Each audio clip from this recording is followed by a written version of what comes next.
Doon doon doon doon doon doon doon doon doon doon doon doon doon. Yo, hold on. Doon doon doon doon doon doon doon doon doon doon doon doon. Ladies and gentlemen, it's time. Hold up. Wait a minute. Give me 1 second. Hold on, yo. It is finally time, man. Goodness gracious. Dude. Alright. Hold on. Where is the, where in the world is my,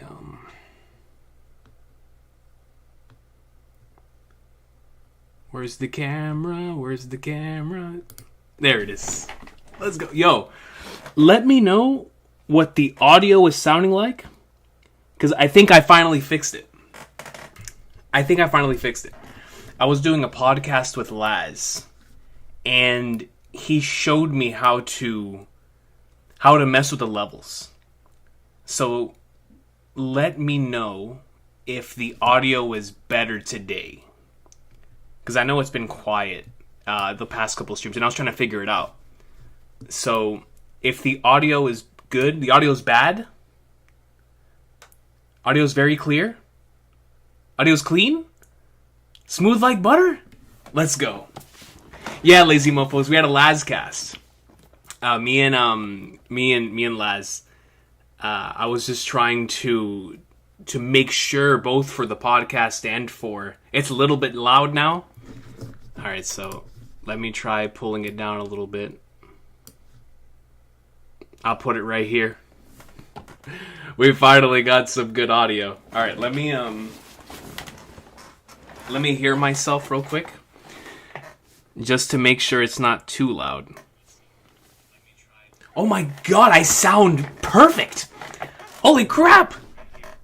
Dude, I sound too loud actually. Hold on.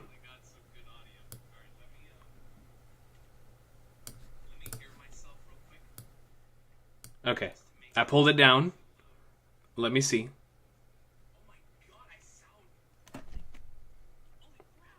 Okay.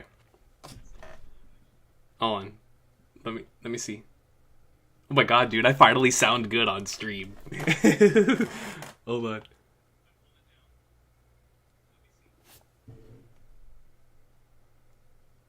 Okay. Alright, well, screw it. We're here, baby. Ladies and gentlemen, we finally have good audio. God bless Laz, ladies and gentlemen. Shout out to Commodore Laz for showing me that neat little trick, because if not, we would have been stuck in what we were previously doing. So, I truly appreciate my boy Laz for that. Thank you, Laz. And definitely make sure to check out that podcast whenever it goes live, because it was definitely a fun one. Let me make sure we got it. But now, man, finally, dude, I'll be able to... Because for some reason this thing has not been working, but now, today, it will be working. Ali G! The God Hand of Finance. The God Hand of Finance comes in, man. Let me pull this a little bit. I think that might be better. For my yelling voice, right there might be good. Yeah. Yeah, we might be good to go. Ali G, yo. Thank you so much. I just saw your message. Can't make the stream, coach. Gonna watch it all after. Have a great stream, brother. Thank you so much, yo, for coming in with the 20 bomb. I still have no idea how you continue to do it, but you will forever be a member of the Gorosei over here on this channel, yo. I truly, truly appreciate you, Ali G. And for stopping by, even if you're not able to make the stream, I truly, truly appreciate you for just taking the time, man. Thank you so much, Ali. I hope you have a great night and a great Christmas, brother. Have a great Christmas. Christmas break. Now, let's go ahead and get into some of the supers. Holy flagnards, man. Yo, bro, this week has been wild, bro. There's nothing I've wanted to do more than get online and yell. I was like, bro, I just want to yell about the Trails trailer, dude. For any Trails fans that are watching this, man. Oh my gosh, bro. I mean, it took extreme discipline for me to not get on anything. Because I was told at the beginning of the week, Recon, off of everything, like, coach, don't risk it at all. And I was like, dude, not even for my beloved Trails, bro. Because when I got sent that Trails trailer, all I wanted to do was hop on something and share in the hype, man. And so if there's anybody else that's hyped from that Trails in the Sky, the first trailer, please let me know. I have been zero dark 30, unable to share this with anyone, man. It was beautiful. I was like, oh my god, dude. This is peak fiction. You know what I'm saying? My series is going up in there like swimwear, yo. I was like, man, you know what? Hold on, dude. Hold on. Let me pull this up in another tab. That way I don't see anything from my side of things. Yo, look at this, man. Good Lord Almighty, bro. Like, hold on, man. Dude.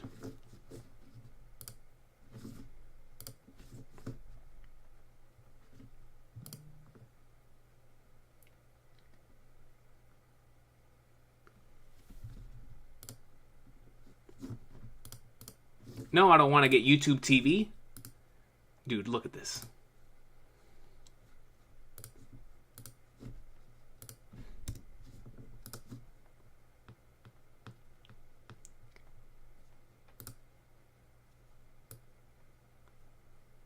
Come on. Go up. Go up. You got it, baby. Go up. Go up. Dude. Look at this. Alright, let me pull myself up. Make myself smaller. Yo, we gotta watch this, man. We gotta watch this, bro. Dude. Bro, by the way, read this peak. Akane Banashi, ladies and gentlemen. No, it's not popping up right now. Anyways. Bro, we gotta watch this. Just look at this. Look at this greatness, man. Look at this peak, dude. Yo. This means something to me, man. Why is there no audio playing? What happened to the audio?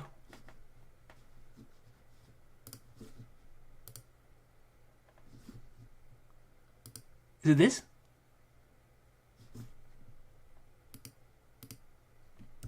Why is there no audio? Hold on.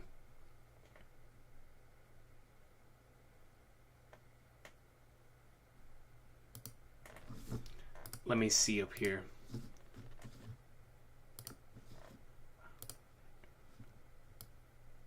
Okay, hold on. I might have figured it out.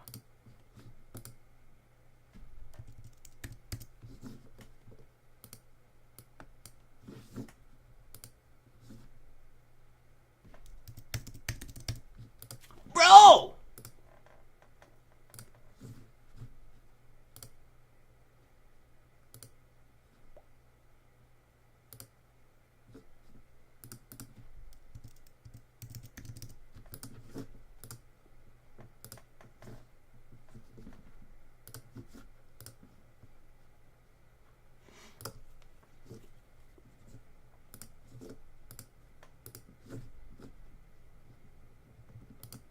Okay, never mind. I guess I won't be able to play any audio. What is going on? I don't know, man. What in the world is going on, dude? Your audio is not Apu. Audio is not Apu. Anyways, let's go back. Come on, one more time. Dude, do I gotta plug in my headphones and plug them back out? Do we gotta go ghetto style?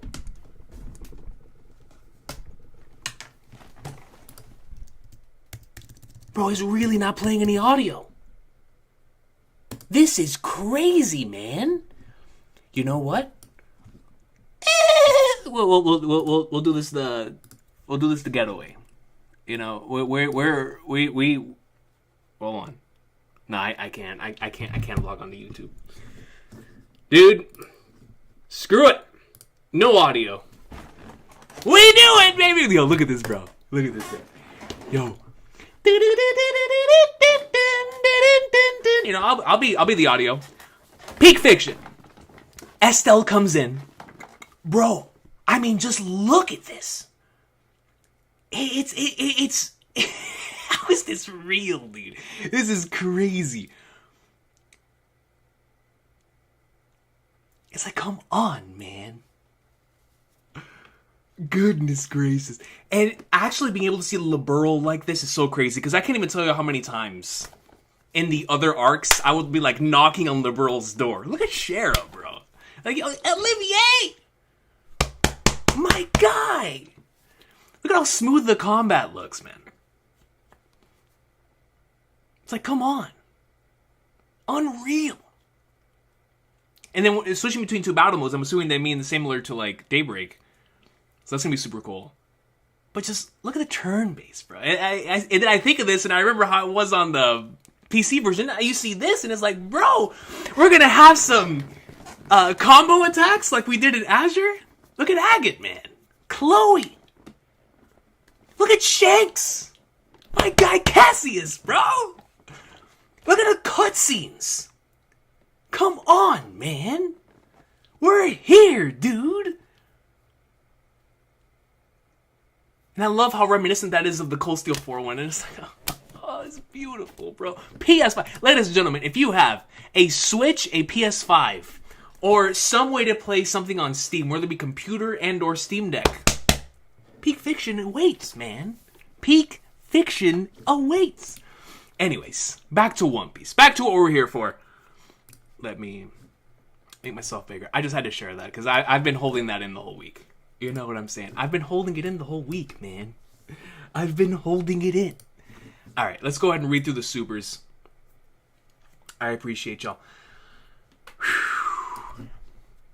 Boise Bird comes in with a 2 and says, Coach, February 28th on ESPN, Lakers One Piece collab. Bro, I was sent this. I have the image that I received. Where is it? Here it is. Luffy and the Straw Hat Pirates are joining the Lakers for One Piece Night on February 28th. And it's like, bro, all of this had to happen. Both the Trails thing and this. While I was 0 Dark 30. Dude, LeBron and Luffy? Same place, same time? That's a recipe for a King Recon type of thing. You know what I'm saying? Hey, man, you put both of those on a thumbnail, that's my thumbnail. That might be my thumbnail for the rest of my time here on YouTube. You know what I'm saying? Because, bro, look at this. Where's it at? By the way, ladies and gentlemen, I got my Crunchyroll recap, little review thing. Listen to this. My favorite show. This goes to show. I watched quite a few things on Crunchyroll this year. I did, man. You know, we do the annual Hunter x Hunter rewatch. I watched all the seasonal anime. And even with all of that, look at what the favorite show is. They've never said any lies. No lies have ever been told. Favorite show. Crunchyroll's like, we got you. Listen, the anime's on break. And y'all know how inconsistent I've been with the anime this year. Everyone knows that. And they were still like, yes. Favorite show, One Piece. And I was like, yeah, they're spitting. But bro, look at this. I was like, dude, when I got sent this, I was like, bro, this is going to be a thumbnail in the future. Look at this. I mean, bro, print it out and let me put it on my wall. Come on, man. The King in a Lakers jersey? Sick. So sick, bro. We love to see it. But I was like, bro, it looks so cool.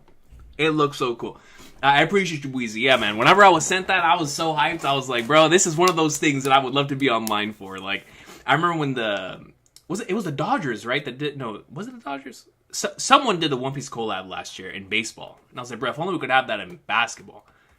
And it's the Lakers? That's crazy, dude. Appreciate you, Big Weezy. Then Boise Bird comes in with a 2 and says, also Jump Festa One Piece panel Sunday at 3 a.m. Eastern. I will not be here for that. However, we will be covering whatever's announced there, for sure. I'll be with the family this upcoming break. So like from here, or from tomorrow night onwards. So anytime that I'm not with the family, I will come on here and I'll definitely record my thoughts on the Jump Festa stuff. Considering I can't wait to see the whatever news comes out of it, even outside of One Piece. Like, I'm hoping Akane Banashi gets an anime adaptation announcement. You know what I'm saying? But I'm really hoping that at Jump Festa we get a Oda's message that will undoubtedly be this person and this person. Oh my, you know what I'm saying? Or something spooky. Especially with how One Piece has been lately and where he is on Elbaf. I can't wait to see Oda's excitement for both Elbaf and the live action within that message. I'm hoping that is the case. That we can get like a really cool message that even outside of hyping up future events just shows Oda's excitement for Elbaf, because I know how excited he is for you. You can tell just reading the pages. So super excited for that, and we'll see what happens with the Jump Festa stuff. Appreciate you, Big Weezy. And that reminds me, Subra sent me Inaki Godoy meeting with Oda again, and it was just a very feel-good video, man. I would highly recommend anybody to go out and watch that. Shout out to Subra for sending me that as well. Josh Pointer comes in with a 10 and says, I was rooting for Metaphor or Final Fantasy VII to win Game of the Year. Me too. Despite that, Mihawk is still stronger than Shanks, and Skibidi Toilet is in Fortnite. That is true. I did see that. Also, condolences to the legend Kazuki Yao. Super! Dude, that junk hit my soul. I did not know the news until I joined in the Agenda Reverie. And like, that genuinely hit, man. I was like, no way. Be prepared for theories. Here we go. Here we go, man. Oh, so it's going to be a theory piece chapter? Oh, Lord. What does that mean? But regardless, I also wanted FF7 to win so bad. But I was so happy that it got Score of the Year. Metaphor, obviously, I was super happy to see it win as many as it did. It most certainly deserves it. But shout out to Astrobot, man. What a fantastic experience, and more than worthy of being Game of the Year. And shout out to Balatro as well, bro. That's an addicting game, man. They lace those poker cards with crack, dude. Absolutely insane. Appreciate you, Josh Pointer. Thank you so much for that. Oh, dude, the new Elden Ring? I was like, yeah! I can't wait to play that, boy, man. Co-op, too? I am so hyped for that. They showed off The Witcher 4 and a new Ninja Gaiden, Onimusha. I was hyped, man. The new Yakuza game, Project Sentry. I was like, nah, man. This is beautiful. Virtua Fighter's back. That was a great night, dude. That was a great night. Appreciate you, Josh Pointer. No comment on the Mihawk still stronger than Shanks. Instant Messenger Sama comes in with a 5. And Instant Messenger Sama. Oh, man! Instant Messenger Sama comes in with a 5. It says, Chapter of the Year. This is coming from Instant Messenger Sama. Instant Messenger Sama saw Instant Messenger Sama take out Seiji Garcia Saturn this year. What is above taking out Seiji Garcia Saturn to Instant Messenger Sama? You know, what? Bro, what is that? What is above Robin meeting Saul? Chapter of the Year is crazy. I mean, I can't wait to see what's in store. Odachi's presence on another level with this one is the Tolkien of manga, and that's a fact. The Tolkien of manga is such an accurate way of putting it. Honestly, it's so weird because I definitely see the analogy, but at the same time, I feel like that's Toriyama. But in regards to like the scope of the world, I most certainly see the analogy there. I do. I see it. Because I was looking at it from an influence standpoint. But no, you're absolutely right. From like a scope standpoint, it most certainly does feel that way. At times. Man, goodness gracious. 2 comments back to back. Hyping up the chapter. Can't wait for it. Thank you, Mr. Sama, for the 5. Doron Ross Juvia comes to membership. Thank you so much for joining the Kingdom of Santa Hats. And wonderful time. It's Christmas time, ladies and gentlemen. You know what I'm saying? Whether you celebrate or not, it's always a good time of the year. You know, Christmas presents, chapters that make us feel like it's Christmas. You know what I'm saying? It's always a good time. Appreciate you, Doran Rostuvia, for that. Maybe PHX. Maybe Phoenix. Maybe Phoenix. And we love Ace Attorney around here. Maybe Phoenix. Appreciate you, maybe PHX. I appreciate it. It comes in with a 10, says, Peak Raw Fire Goat, Triple Santa Hat, chapter ahead. Triple Santa Hat. Yo, Triple Santa Hat is kind of spooky, yo. Fresno! I see you in the comments. It's good to see you, yo. It's good to see you. At pancake hours of the morning. But yeah, Peak Raw Goat Fire and going to be a Triple Santa Hat chapter. Super excited. On a theory piece chapter? Oh, man. Okay. Now, it's like the puzzle pieces are coming together, and I have no idea how to put them. Oh, man, I feel like I'm playing Portal again. Subra! Shout out to my dog. Comes in. Welcome to the Kingdom of Sandhats. Thank you so much once again, Subra, for sending me that Inaki thing earlier this week. I truly appreciate you for that. Because that was such a cool thing. As well as the Trails thing, bro. I was like, oh, man, I need to share this hype with someone, man. I appreciate you, Subra. Thank you so much for that. Akash Panda comes in with the 2 and says, please react to Inaki's interview, Inaki's Oda interview after the chapter. Akash Panda, I already watched the interview, because I didn't know if it was going to be something like reaction worthy or anything. I was like, you know what, I'll just watch it, and shout out to Suber once again for sending me that, because I loved it. It was a really powerful thing, hit the emotions. Then Ali G, of course, shout out to Ali G, for whenever you watch this, brother, thank you so much for that. Once again, the Godosei coming in clutch. Derek of Rivia then comes in with a 10. It's his first time making a stream in a few months. Took a couple of months hiatus from One Piece. Had a great time catching up on your One Piece and Hunter x Hunter streams. I've been so fraudulent. So fraudulent on Hunter x Hunter. And the thing is, I have 2 chapters left, and I was loving what was happening so much. But my fraudulence is not just with Hunter x Hunter. It's literally with everything that's not One Piece. Like, I'm behind on Bleach, behind on Hunter x Hunter. But man, I can't wait to get back to him. Because I really love this batch of chapters in Hunter x Hunter. And I can't wait. That's going to be the first one I get back to. Well, I don't know. Because I got to watch Bleach. And Bleach is about to end next week. Hunter x Hunter is already on hiatus. We'll see. But I can't wait. I really can't wait to catch back up to, or I should say read the last 2 chapters of Hunter x Hunter. Absolute peak. But thank you, Derek of Ruby. Keep audio loud. It's finally good for us working boys. Let's go. Oh, that's right. Yeah. For the individuals that'll listen to this at work, this definitely is much better. Okay, yeah, we'll definitely keep it here. We'll keep it here for y'all. I appreciate you, Derek. Thank you so much for that. And yeah, taking a couple month hiatus from One Piece. I believe Phoebe last stream also said she was taking a hiatus from One Piece. So it's a good time. It's a good time to take a break and let it all simmer, especially with the hype that's happening right now. You know, just let it cook, and we're back in like summer in 2025. Appreciate you, Derek. Thank you so much for that. Subra comes in with a 4 and says, that panel changed everything. Jersey plus hat ready. That panel. When I first read that, I was like, are we talking about Saul and Robin? But I think you might be talking about this chapter. Whew. Jersey and hat ready. We're always ready. We're always ready. Then, thank you, Subra. Then Derek Rivier comes in with a 2 and says, by the way, clean that carpet for this one. It's already too late, brother. It's already too late. Whatever happens, if y'all have to deal with carpet hairs, then y'all have to deal with carpet hairs. You know, I don't care. It's almost Christmas. You know what I'm saying? We'll be generous, and even carpet hairs deserve Christmas presents. Thank you, Derek of Rivia. I appreciate you. Rin then comes in and joins the Kingdom of Awesome Sauce. Appreciate you, Rin. Thank you so much for that. Then Jem comes in and joins the Kingdom of Awesome Sauce. Thank you, Jem. For that. True Rufus! Oh, snap.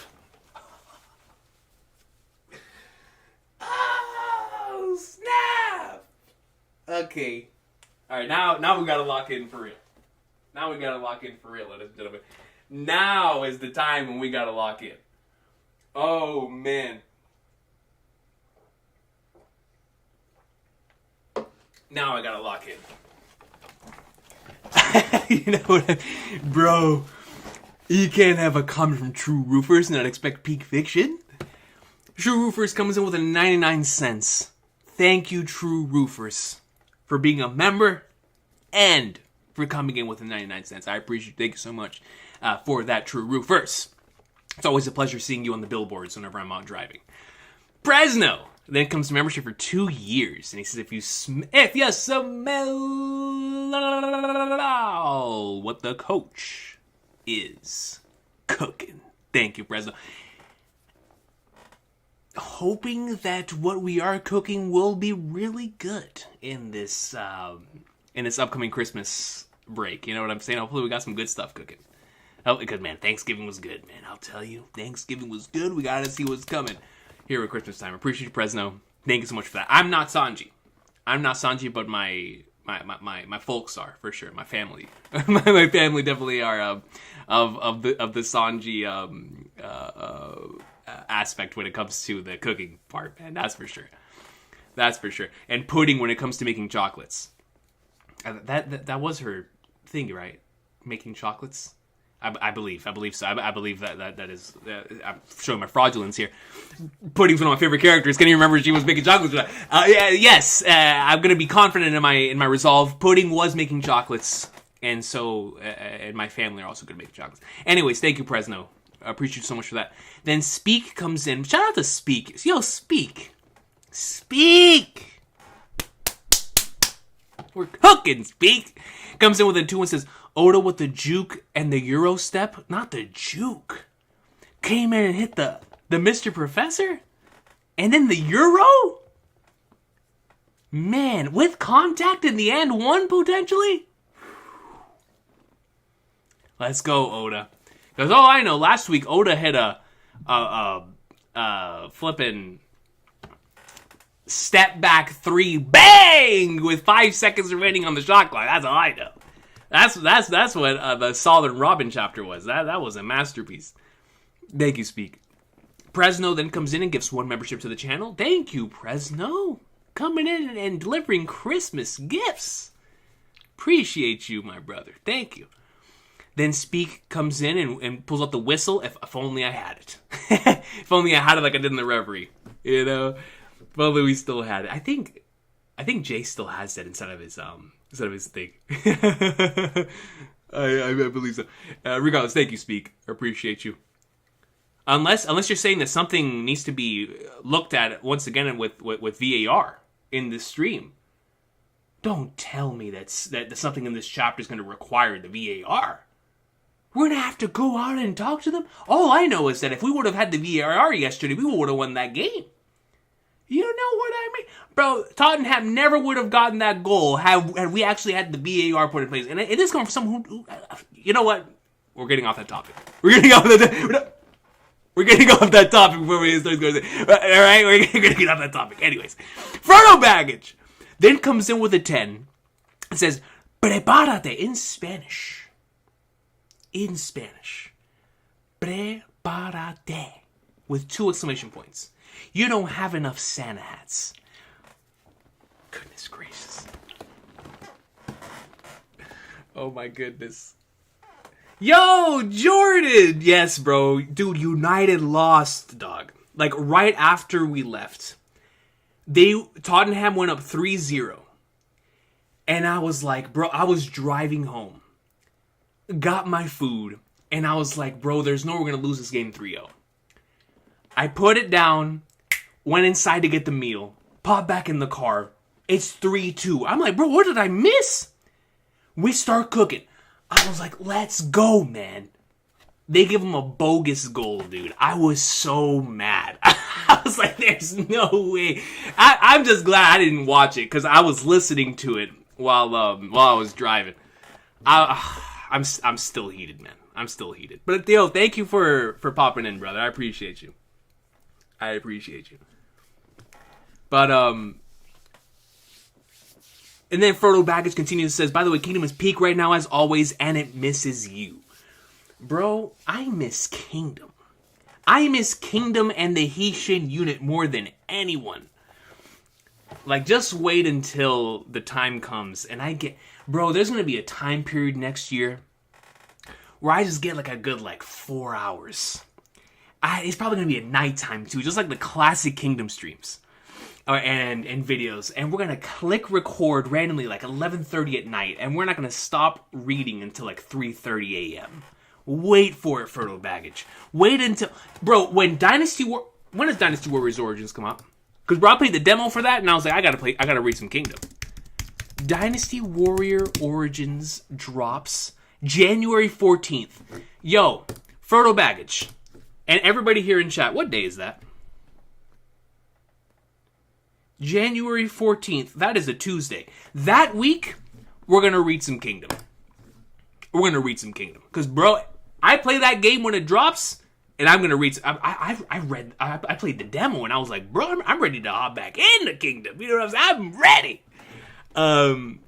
But I'll tell you, dude, if we truly, like, if I play that game that week, we're reading Kingdom that week. You know, bro, it's peak, dude. It's peak. Thank you, Frodo. I appreciate you. Shout out Puerto Rico. And then AO Chrome comes in with a 5. Shout out to my boy Josh. Comes in and says, wee woo, wee woo. Josh is here. That's how I know we're about to read some gas for real, man. Let's go. All right, y'all. So it's time that we get on it. Let me go ahead and put up the poll for the title. If we're reading the title.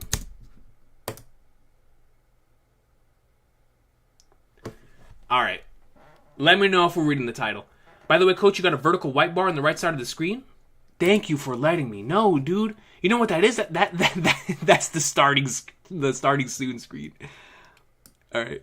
Let me make sure we got that right there. Okay, we're good. Yo, thank you. Who said that? Tatsuyori Saul? Thank you for looking out for me, Tatsuyori Saul. Here, I'm out here looking like a blumbering idiot. With a sidebar. Well, you know what? When don't I look like a blumbering idiot? That's number one. But number two, I appreciate you for doing that, Tatsuyori Saul. Thank you. Thank you for that. I put it back into order and we're good to go. That was a starting student screen. Oh, man. I appreciate you. Thank you. So, yo, what is this? Goal?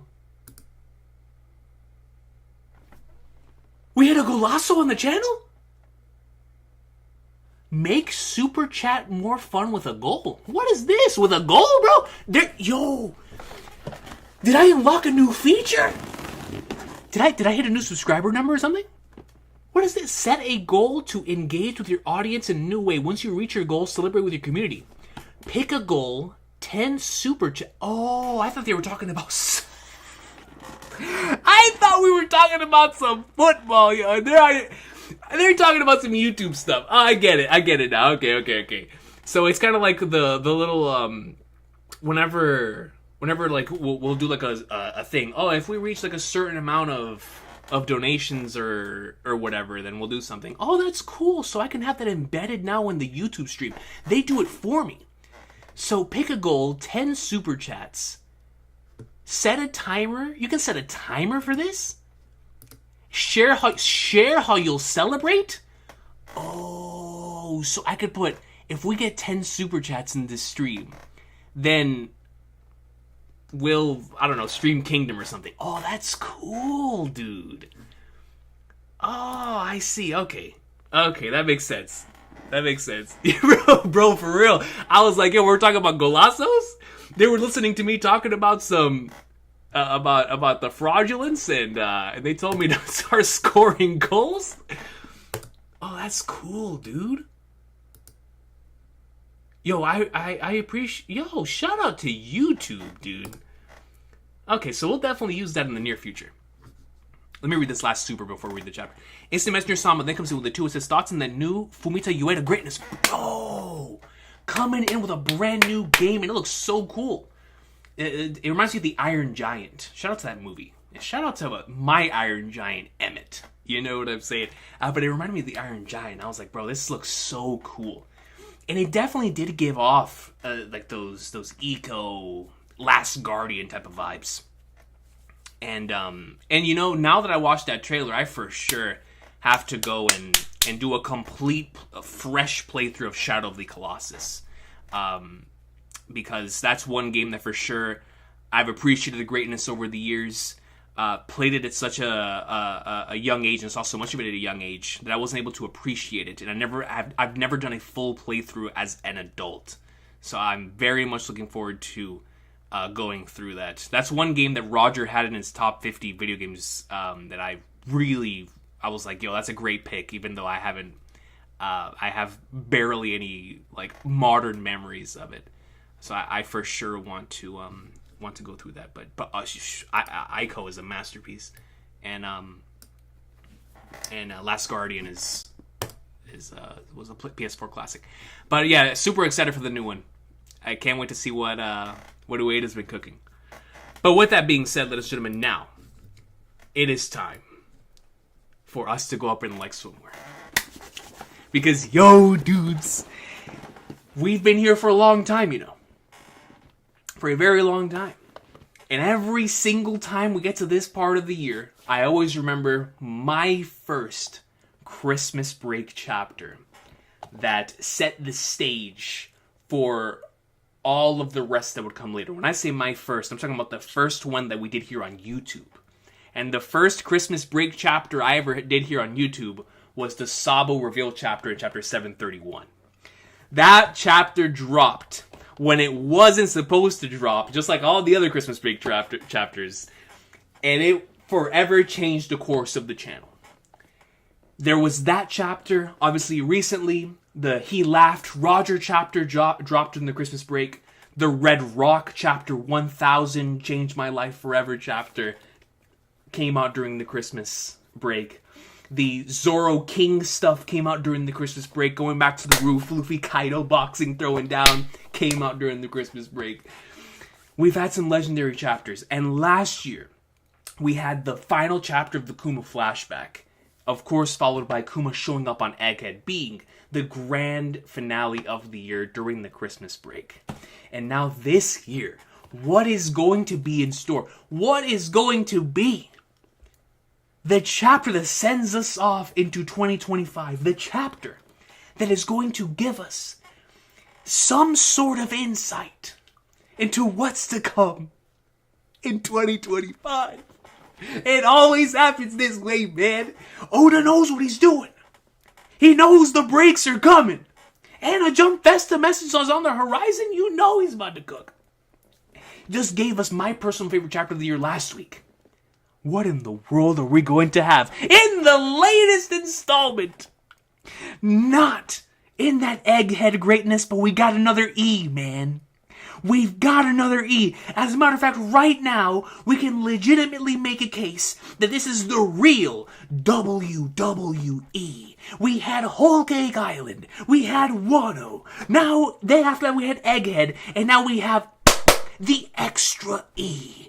We've got the E of E's. We've got the giant, bold, italic E. And as a writer, that means something to me, man. I see something in bold, italic. I'm like, all right, hold on. Something's being serious here. That's when I'm serious. Something is in bold italic. Whoa. The person is spitting. The person is spitting. And the individual speaking in bold italic is me right now. And that's why the bold italic is all over the best-selling manga in history. And let me tell y'all, dude, as we head into the however many week break we're about to have for this magnificent series, I want all of us to look back on this magnificent year that started off with Kuma punching my guy Saturn all the way to the Flagnards and ends off on whatever we're gonna have this week, yo. I can't wait. I know you can't wait. 2025 remake, live action, anime coming back, but on top of all of that, we will be right here and in there like swimwear with Elbaf with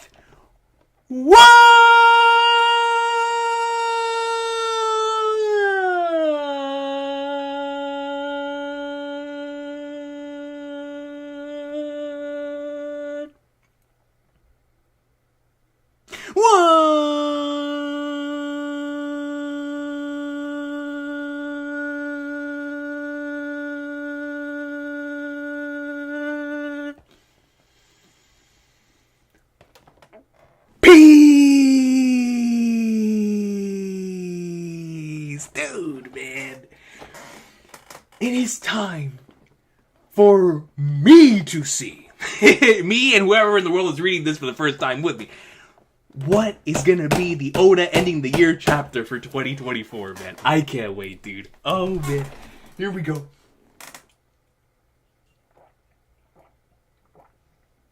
It's time. Where is my laptop? Yo, we are prepared today. My laptop is charged. It is time to read some Peak, man. Alrighty. The TCB. What is this? What happened to the website?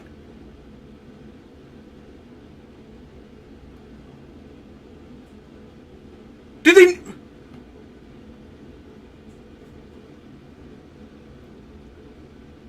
Y'all, am I tripping? Bro, one more time.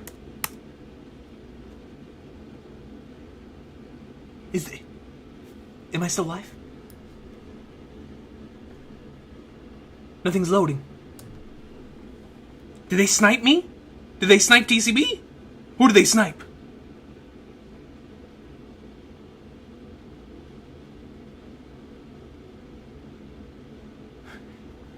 Everyone's using it. The world government took it. Okay, so .me? Okay, here we go. I'm pressing it.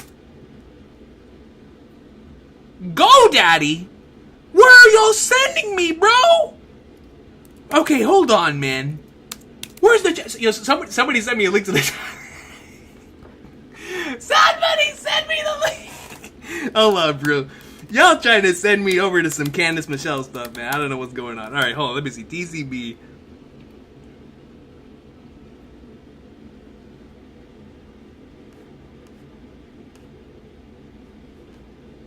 Where's... It says the last chapter was One Piece 1133. That's TCB translation?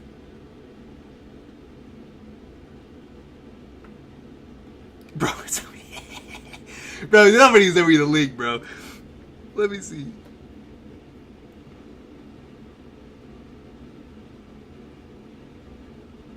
Manga C works. That works for me. Thank you, Ashen Samurai Jiro. Here it is. One Piece 1134. Let's go! Alright, let's make it single page. Oh, we got the cover page this week. Perfect. Alright, let me make it full screen.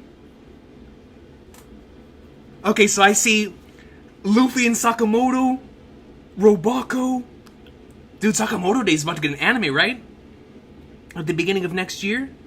There's that detective series. I read the first chapter of that. Excuse me. We got Luffy, Chopper, Nami, the Blue Box Squad, Akane. Let's go, man. Dude, we love to see it. We love to see Kakurabashi on here. Hima 10. That series has been pretty good. It reminds me of Nisekoi. Sweet. Sweet, sweet, sweet. Luffy, Nami, and Chopper. The combination we love to see. Someone's reading a color page too, right? Hopefully. Oh, we got an Oda note this week. I want to thank all the authors who contributed to the Laid Back One Piece anthology magazine. I really enjoyed reading your submissions. Why didn't anybody let me know? I can talk about Laid Back One Piece. I'm an author, Oda.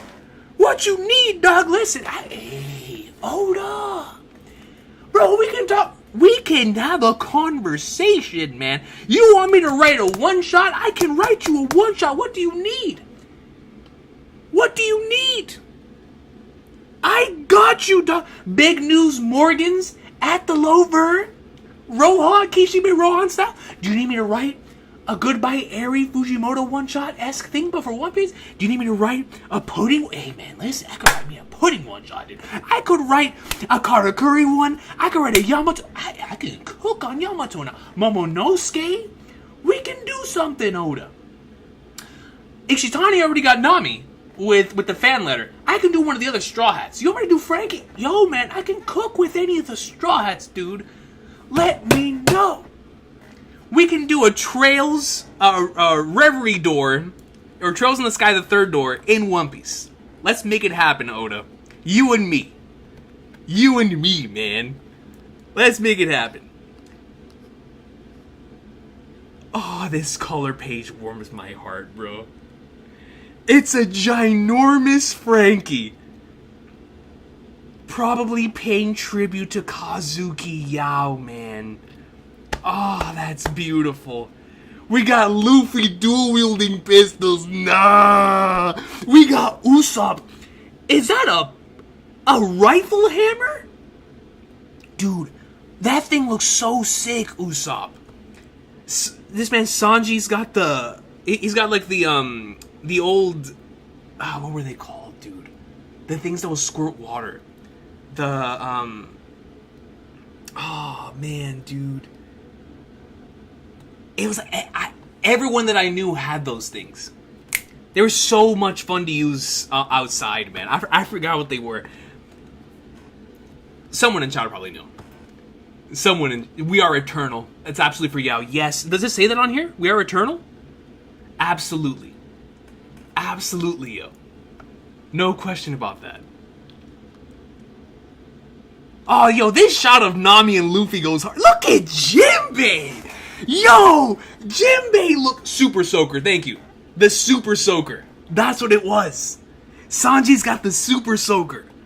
Dude, look at Jinbei. My dog looks so raw, bro. Jinbei's looking clean. Luffy and Nami looking exquisite. Looking exquisite. Zoro rocking the shades. Looking fire. Robin. Bangs Robin? Come on. Come on, man. Dude, what I love so much about this, we know how the Robin and Frankie stuff it's always so much fun from a comedic standpoint. Whenever she's always clowning him in regards to certain aspects. So the fact that like she's the only one who has like a solo ride on the hand is like so on brand for the characters. Because you just know she's talking trash the entire way through. Like, yo, Frankie, like what you got going on? Like you trying to kill us? We need this thing as a filler episode. And then we got Brook on the top with his own Super Soaker. As Big News Morgan's cousins, brothers, sisters, and uncles all surround them, bro. This is an awesome, awesome color spread. I love it. I love the way that all the characters look. Very, very on brand. God, Jinbei looks so cool, dude. Jinbei looks so cool. Bangs Robin on a color spread. Akash Panda, like, come on. I can't blame you, Tara. I am too. Like, Drip Bay, Noel? My guy Jinbei looking fresh. Yes, sir. All right, let's continue. Yo, I love this shot of Nami and Luffy, though. It is so on brand for both characters. This is so cool. This reminds me of the Film Z color spreads. Let me make sure. I'm good to go there.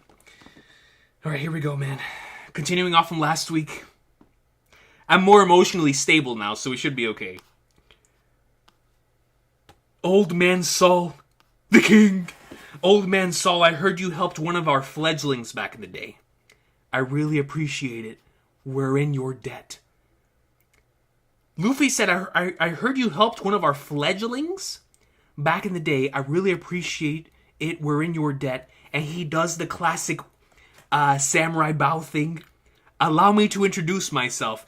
Is he doing the same thing that he learned from Wano? Is that what I'm seeing here? He's like, yo, the Degozaru. You know, like how Kinemon and Momo would do. Chapter 1134, The Owl Library. The Owl Library.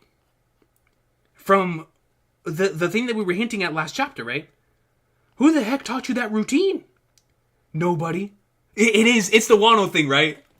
It's definitely a Wano thing. Calling Robin a fledgling is insane. It most certainly is insane. Yeah, he's doing the Jinbei thing, Subra. Thank you. Yes, absolutely. He's doing the Jinbei thing. So I'm going to assume the who taught you that routine must have come from Jinbei. Or Sanji. One of the two. Luffy says nobody. Robin says this is Luffy.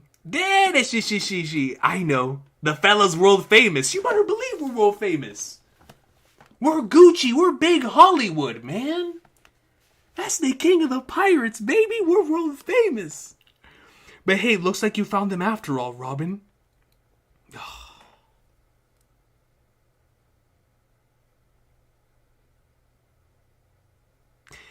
But hey, it looks like you found them after all, Robin, bro.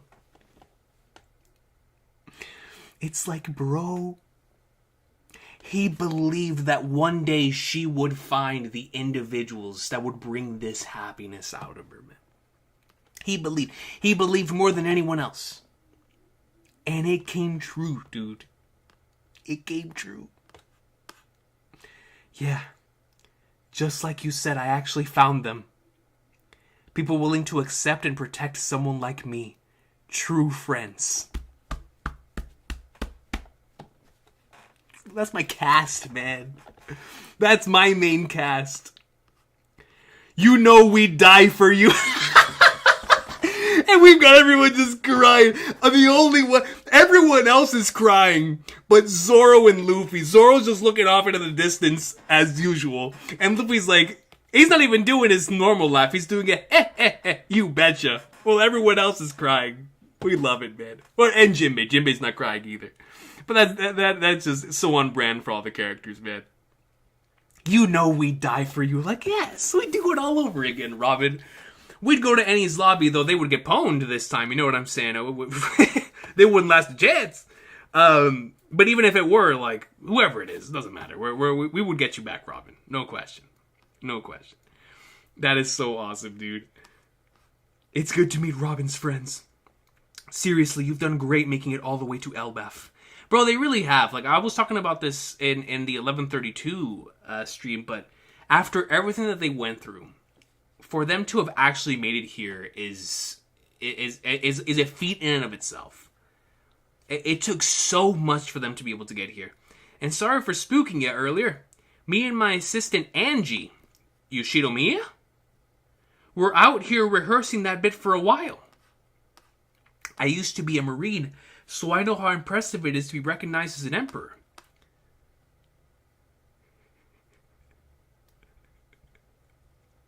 Saul recognizing the king as an emperor, bro.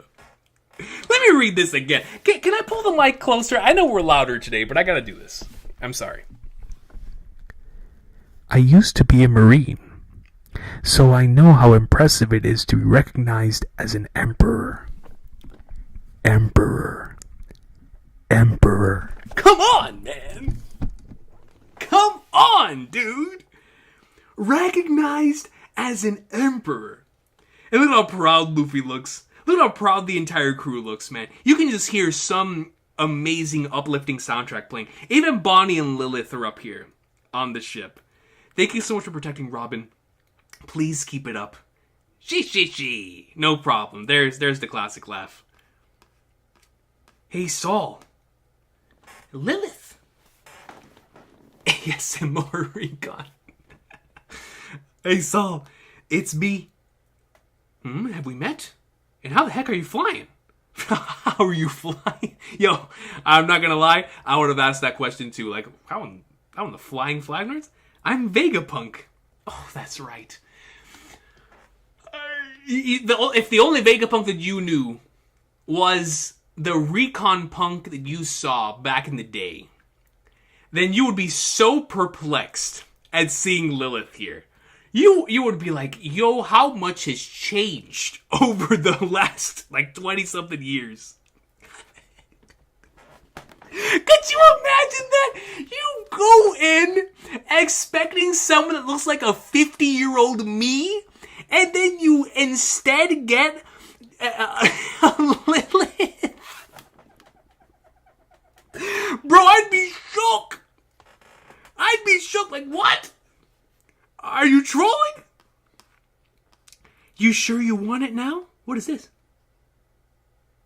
Yeah, sorry for the trouble. We see Gerd. So we have this massive box. Here, allow me. You asked me to bring it from Egghead. What's inside it, though? Inside? Why, it's one of me. One of me? Another Vegapunk? Number 7? James Bond? Bro, we're about to get James Bond in One Piece? 007? Is it time? But this clone's different from a satellite. It's a perfect copy. Like Kisei from Kuroko no Basket? I used it to visit this island 20 years ago.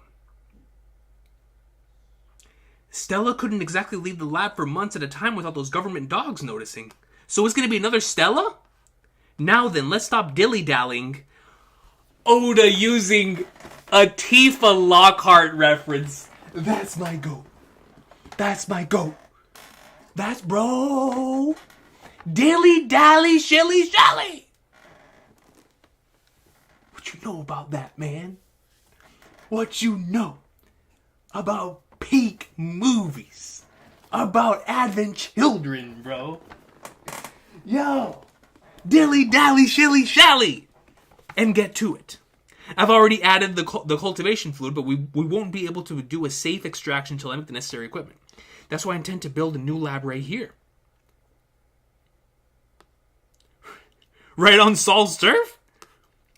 Lilith will make it possible for you to help Papa too? Kuma. That's the plan, Bonnie. Kuma, bro. My boy. My boy Kuma, man. Oh, that's beautiful. Please, dude, I don't care what we gotta do. I don't care what we have to do, Vegapunk. You pull some stuff from the future like you're Golden Freaks. And we'll make it happen, man. We will get Kuma back. Yahoo! If you really are Vegapunk, then I'm thrilled to see you after 20 long years. But I don't get it. Why are you a woman? Oh, that. This is a perfectly logical explanation. Sir! Are you done? Can we play now? My bad, kids. Come on out. Thanks for waiting. I apologize for the belated introduction. I'm Angie, an assistant teacher here. I like the glasses. The glasses remind me of the Mii's on the Wii. You remember how like the Mii's on the Wii would have like those 3 eyelashes? Very much reminds me of that. Librarian Saul assistant Angie. I don't mean to brag, but this is Elbaf's #1 school and library. You can brag about that. You can brag about that. Those tykes used the spring area as a playground. We had them hold off so they wouldn't spoil Mr. Saul's performance. Man, going all the way to those levels of detail, I really do appreciate it. You went that far? That's exactly what I was saying. Double spread. Let me give you a tour of the premises. Yo, let me see it. I want to see the premises. That sounds fun. Not so fast. I can't wait to see how Elbaf raises its mighty warriors. This is Walrus Folk School. Oh, and you get to see like a little walrus with the graduation cap on it. Mr. Saul opened it 20 years ago at our late king's request. This is going to be a blast. It's a training school for young warriors, right? Yo, man, we're about to have Trails of Cold Steel in my One Piece, bro. The Straw Hats in an academy? They're running up the stairs. But look at the size of the kids over here. It reminds me of whenever we used to see Mocha in Punk Hazard, and it was just and all the other kids that were in Punk Hazard, they're just humongous, gigantic babies. When in comparison to like us, we just look minuscule in comparison. And those were genetically modified giants. Like just imagine like the actual ones, and we're seeing them right here. Gerd, Angie, you go on. Show them all around the school. I'm going to take Robin straight to the library. Are you coming, Chopper? I want to check out the library too. I bet the books are massive. That's the cutest thing you've ever said, Chopper. I bet the books are massive. Like not even the information that's in them. Not even the potential doctoring that you can do here. I just want to see the books because they're big. Like that's definitely something a little kid would say. Schools always make me nostalgic. Brooke, you ain't go to school. Stop playing, man. Can you imagine Brooke in school?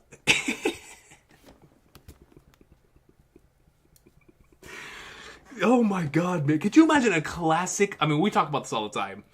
A One Piece like in a school setting with like the Hungry Days stuff. But could you seriously imagine somebody like Brooke in the school setting? He would just be that pervy character that's in every single slice of life anime, man. Just getting kicked around by every single character in the school. Yo, Brooke, man, you wouldn't be allowed on the premises, brother. You would get kicked out. I'll tag along and keep you safe, Nami-san. So Sanji and Nami are gonna be together. I'm more interested in that giant tree. Obviously. Frankie, let's go. Upgrades incoming. Yeah, it's huge. Let's catch these shorties and play prisoners. Oh, they're trying to catch them, obviously, because they're playing around. Duh, yeah. Luffy, how many different laps are you gonna have here, bro? Man, this really is a country of giants. Should I cut him? This man Zoro This man Zoro said, and I quote, should I cut him? Like, bro, screw the fact they're kids. Like, yeah, man, literally the representation. Oh, it's that Michael Jordan meme, dude. That is Roronoa Zoro right now to a T. To a T, bro. No, you idiot. These giants are just kids. Be the mature one. Never change. Never change. Stop that. You know we're not allowed to harm the cute humans. This one's missing some teeth. The poor giant child here. This one right here is wearing like a little thing with horns. Sorry, and don't call them shorties either. They're so lame. Look at Luffy.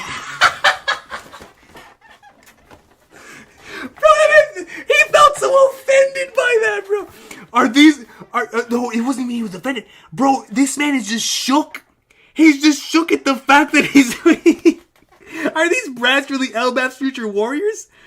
Yo, for real though, right? Hey, watch it. You can't just say the words brat or words like brat anymore. This is surreal. We weren't even offended by that shorty's comment. And aren't you guys meant to be wild fighters willing to pillage and burn the seas themselves? Fighters? No way, that's dangerous. But you bastards are the next generation of Elbaf warriors, right? You can't say bastard. So this is a real academy where they're just like not allowed to say anything. Like a single thing. Come on. Words like that are old-fashioned. Old-fashioned? Like, this man Lazy Mofo said that, Sanji. That's a crazy statement, dude. That's a crazy... Words like that are old-fashioned?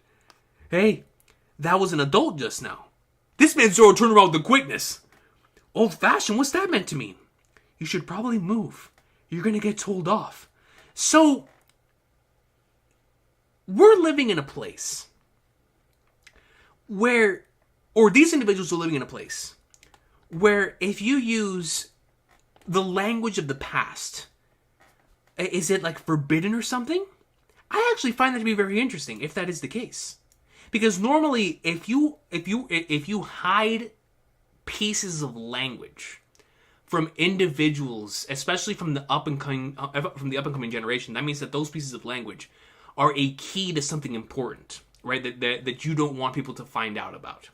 So if that's the case, then I wonder what Oda could be cooking with that. Unless it's just going to be used to bridge the gap between generations and show how the new generation of the Elbaf warriors are like going to represent something and in the long run. And that's going to be showcased by how the kids speak versus how the other giants speak. And maybe that could be used to characterize them in like a future scene or something. But that's really interesting. I'm fascinated by the use of language in anything. So to see this potentially be a concept being explored in One Piece is actually super, super cool. Regardless, we go back to the other... You're going to get told off. You're standing on Miss Ripley.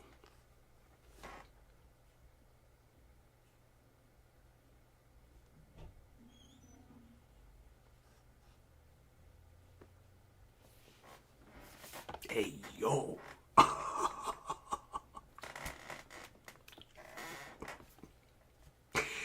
Yo, Ripley's Believe It or Not, I'm believing. I'm a believer in Ripley now. You know what I'm saying? I'm a believer. I'm a believer. Yo, man. I feel like I'm playing God of War. Holy flagnards. Dude. Yo. Ripley. Hold up, son. Hey, another giant woman right up Zoro's alley. Right up my guy's alley. You know what I'm saying? You're standing on Miss Ripley. Whoa. Boing. Flap. We climbed onto a giant? Our bad. Bro, she is big chillin', dude. Big chillin'. No worries, you're feather light. Anyway, I bet this is a culture shock for you, but all those legends of fearsome giant pirates are from 100 years ago. 100? Oh, from the Dorian Broggie era.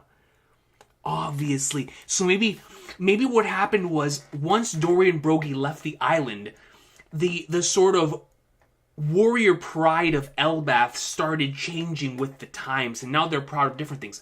Oh, that's going to be so cool. Such a cool thing to explore.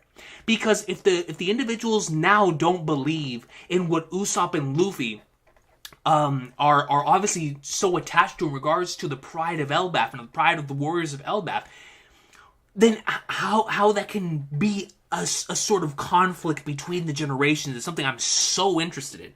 So interested in. Walrus Folk School biology teacher. Where were you when I was in high school? Ripley. Foul mouths, aggression, plundering, war? Those are relics of a bygone era now. What? I'm sure Luffy's gotta be like, flagnards. Foul mouths, so no one can curse here. Aggression, ruthless, plundering, and war. And apparently those are all associated with the old era. A bygone era. That is so interesting. Welcome to Elbaf, Straw Hats. I heard about you from Saul. Dude, she has such a cool design. There you are, Luffy. It's Angie. Sorry about our loudmouth brats. Did you just say words like that were behind the times? Yo, for real. Yeah, miss, you're so naughty. Do as I say, not as I do. Seek to trade with other nations, not wage war. And she's also holding up Usopp and Luffy as toys here. Our beloved late King Harold said those wise words. Seek to trade with other nations, not wage war. Okay, so it looks like the late king. Oh, so this must be what Loki was so furious about. Loki's probably a child, a believer in the warriors of Elbaf. And so when his father tried to take the let's trade with other nations, be peaceful, and that type of thing, Loki was probably like, to the flagnards with that. To the flagnards with all of that. Like, this isn't what we of the people of Elbaf are. And he went in there and took him out. So we ain't standing for that nonsense. And that is so intriguing to me. So those wise words he often clashed with all the graybeards of the villages. So the graybeards of the villages must be the individuals of the bygone era. The elders who probably did not want that to happen. And that is so cool. Like, I really, really find that to be extremely fascinating, because it reminds me of what was happening with Wano and the borders, right? Obviously, the borders being a metaphorical thing for receiving information from other places, right? Like, being open to the cultures and ideas of other nations. That's what opening the borders truly meant, right? Which is why the borders didn't open at the end of Wano, because it was Oda saying that this is a metaphorical thing. Like, it's thanks to the Straw Hats coming here that they were able to open their eyes and open the borders of their minds. And so it is so interesting here that we're going to explore a sort of similar thing here in Elbaf. Except it's truly intertwined here apparently with the plot, and that's so fascinating to me. King Harold, a visionary of a king who wanted to revolutionize our country. He was slain by his actual flesh and blood. That crazy prince. The country still refuses to claim to recognize his claim to the throne, and that's why Elbaf doesn't currently have a sovereign. So I'm assuming Loki probably was raised under the old regime of like, oh my god, the warriors of the past were so cool. And that's how they handle things probably. We know that's how Dorian Broglie handled things. So maybe for like hundreds of years, if the son, maybe there was like a trial by combat, Game of Thrones style, where like in order to supersede your father, you would have to take him out of combat. Because bro, that's like such a Viking thing. Right? Like, you go in, and you gotta have a trial by combat, you versus the king. If I beat you, I become king. The king gets to go out in a warrior's, like, hoorah, Viking's funeral. You can see it. You can see how that could be a thing. And so maybe Loki looked up to that. He was like, man, I want to have that. I want to be able to supersede it, doing the old ancient rituals. And the way that things, the way that happened in the past, right? And so, having Loki do that specifically for those purposes actually makes him cool and even more, I wouldn't necessarily say complex, but a deeper character than I was initially anticipating, because he might actually be way more similar to Luffy and Usopp than I was originally thinking he would. That is so interesting. I love this panel of Ripley, by the way. And that brings today's history lesson to a close. Thank you. Everyone show these guys around the school. Yes, ma'am. Okie dokie. Hey, Mr. Captain, you look different from that all-white look you had before. That all-white look? You mean when my guy's most free? When my boy is the most free? What's the deal? I was looking forward to seeing you like that. That's me at my freest. That's me at my freest, bro. That's me at my freest. Come on, man. That means something to me. That will never stop meaning something to me. Come on, man. We love to see it, dude. 2 arcs in a row. We're like, yo, what about that white-haired form? That's when I'm free, baby.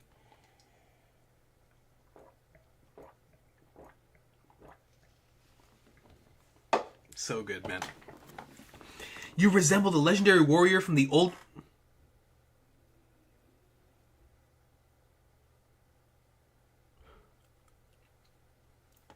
It's time, boys. It's flipping time, boys, man. Holy Flagnars. You resemble the legendary warrior from the old fables of Elbaf. Oh? It made my heart skip a beat. I'm from the last generation of Elbaf warriors, after all. Oh, man. Dude, I can't wait till it goes Gear 5 now. And I really hope she's there to see it. Because that makes 2 characters now that say the same thing. Bonnie and now Ripley back to back. So I'm assuming Ripley's going to have some sort of thing in her backstory that is going to connect her to Nika in a way to where she wants, obviously, to see this individual. Is inspired by this individual. But of course, she believes that those are characters from a bygone era, and like she's kind of like in the middle of that, right? She's the last of she's from the last generation of Elbaf warriors, but is still technically within this generation, teaching the new kids, right? So I wonder how Luffy will influence her. Oh, so you've pretty much already heard. Man, I really, really like that. I like that. I'm looking forward to seeing how that progresses later on. So you pretty much already heard. It came up when we were trying to escape Egghead Life. Excuse me, that's how we ended up here. I just love the way this place looks. We got the bridge right here going up. One of Oda's coolest islands already. Double spread. So you know how I couldn't stop worrying about those books? After seeing all the scholars dying to save them, that's why I went back to Ohara with Hadru, Dean, and the others. I was overcome with tears when I saw how many of them survived. Each one a tiny spark of hope. Now, Robin, be careful. Watch what happens to that book you're holding as we enter.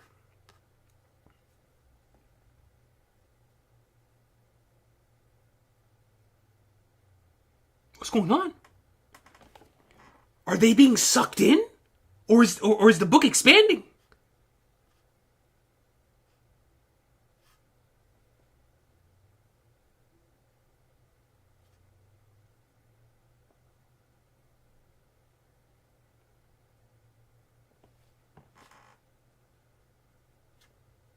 Danny, she feast your eyes. Isn't it amazing? All these books, giant size, it's marvelous, don't you think?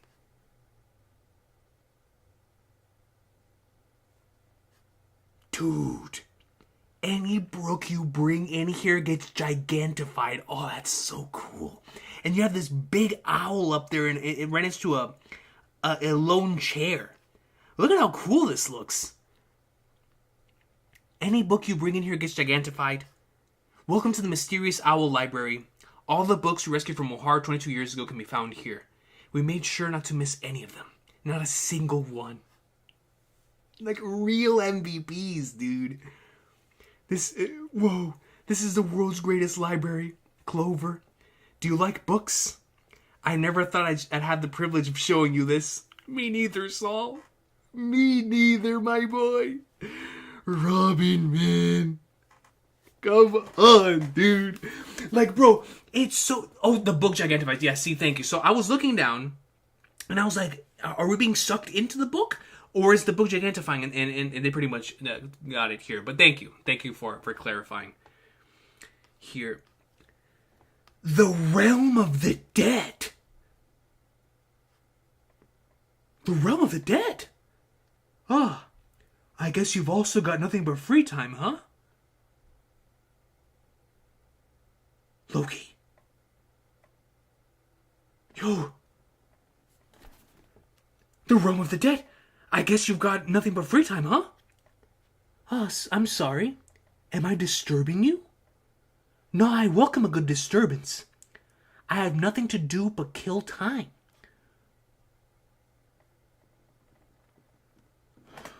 Oh, I see it. Is this the silhouette, bro?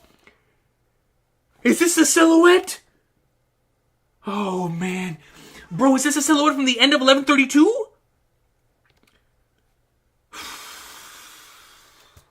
Are we gonna find out who the silhouette is, bro? Oh, Flag Nords, dude. I have nothing to do but kill time. Bro, this man Loki's still chained, bro. So that moment of true fear you mentioned before, is that still what motivates you? So this individual's being apologetic. I'm sorry, am I disturbing you? Is that a duck? Dude, this silhouette looks so weird, bro. It doesn't even look human.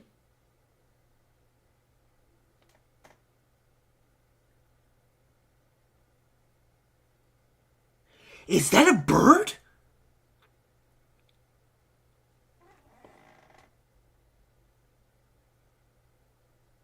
Hold on, dude. Now, I welcome a good disturbance. I have nothing to do but kill time. So that moment of true fear you mentioned before, is that still what motivates you? Yes, even... It's a Denden Moose!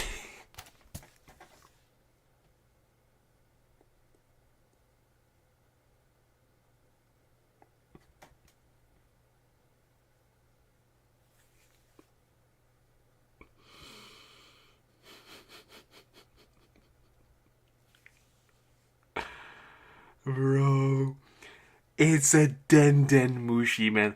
I was sweating, bro. I was like, dude, what is this thing? Are we about to have Karu's ancestors here? I was like, bro, is that a duck? Is that a bird? What is it? Like, or is it Daffy Duck, bro? Like, what is it? What am I looking at? Yes, even now when I think about it, I can't stop the trembling. Who is he talking to?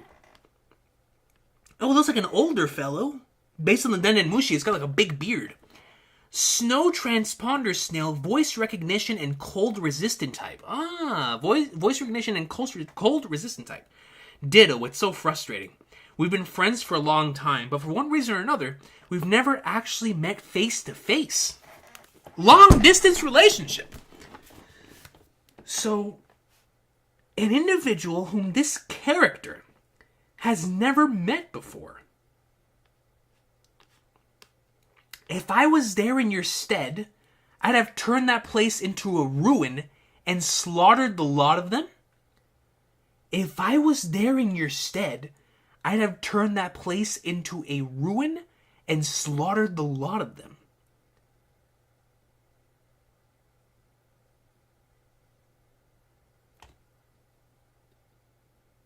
Where in the flipping heaven realm? In the place where Luffy is? Wait, no, but it says that it's somebody that he's never met before.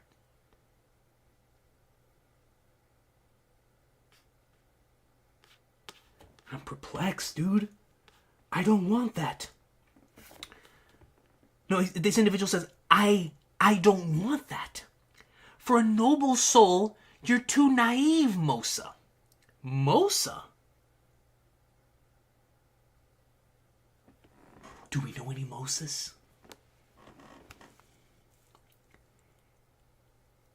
Have any of the giants been called a Mosa?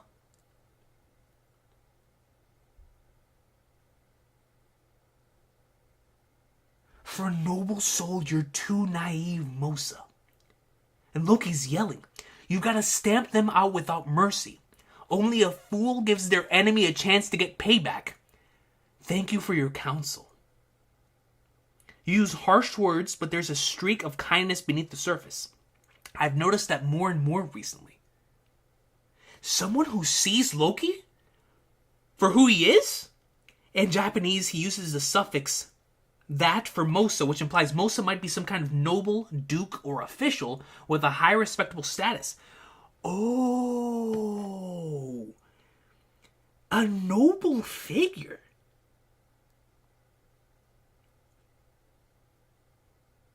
So is this going to connect to the Pops? Remember when they just said a few pages ago that King Harold specifically wanted to make trades with other nations. And I was talking about how Loki potentially killed him for that very purpose. But yet we see him here potentially talking to some sort of duke of another nation or noble of another nation? What are we cooking here?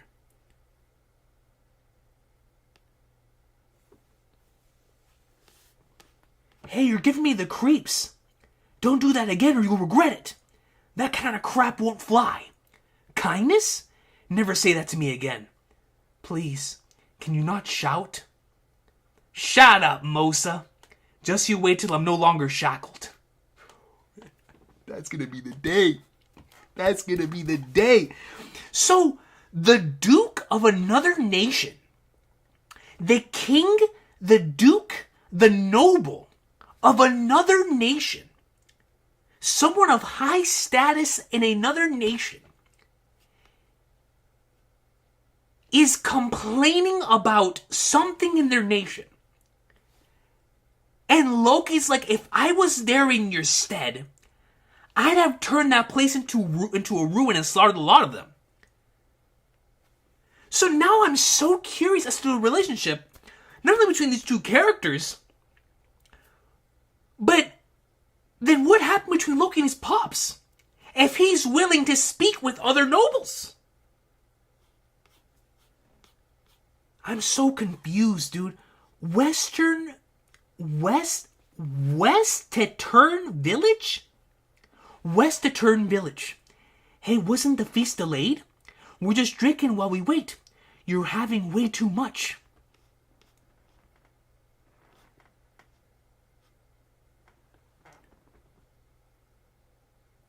Is that Conqueror's Haki or lightning?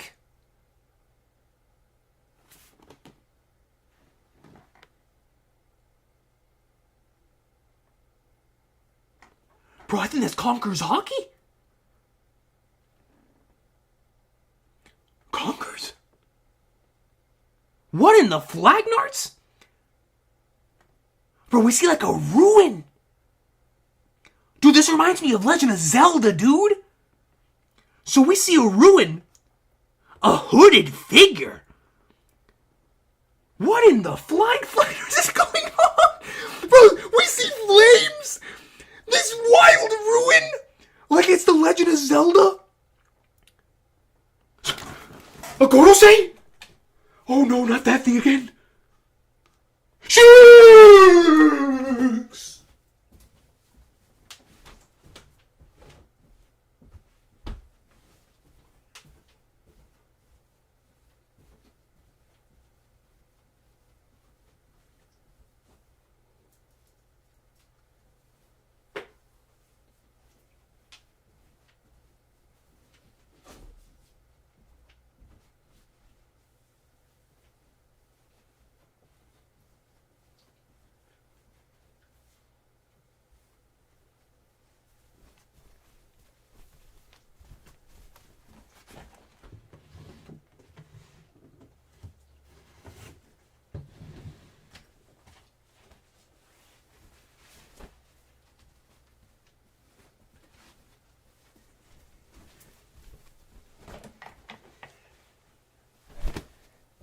Dude, what is going on? What is going on? What is going on, bro? Wait. Wait, man. Wait. Oh my god. It's the Gorosei symbol? It's flipping Shanks. So he can do it too? No! Who is that? Bro, what is... Wait, but Shanks left.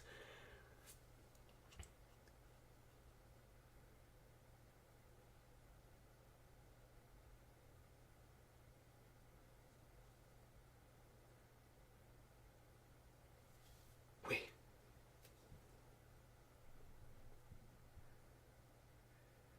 Wait, bro. Dude. Dude, is that flipping Stabs? Bro, is that Stabs? Yo, man. Bro. Is that Stabs, dude?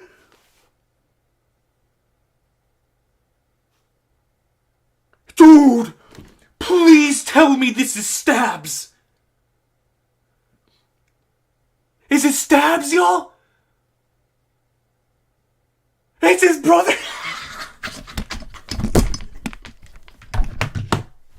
Yo, man. Dude, listen. Listen, bro. Wait, so, if this is Stabs, are they both Holy Knights? Oh, man. Dude, so, the Holy Knights are in flipping hell.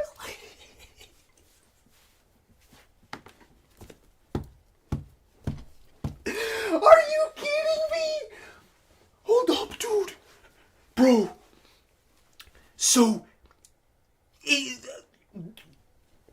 not... I don't know whether to be hyped about this potentially being Shanks and Elbaf, or him using the Gorosei thing, or if this is Stabs, and Stabs can also be summoned with the Gorosei thing. Dude, I don't know, man. No, it's gotta be Stabs, dude. These gotta be Holy Knights. Oh my god, we're upside down. My bad.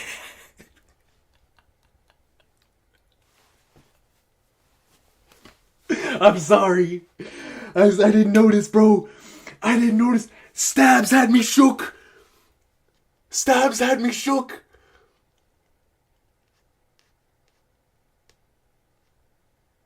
Oh my god, bro.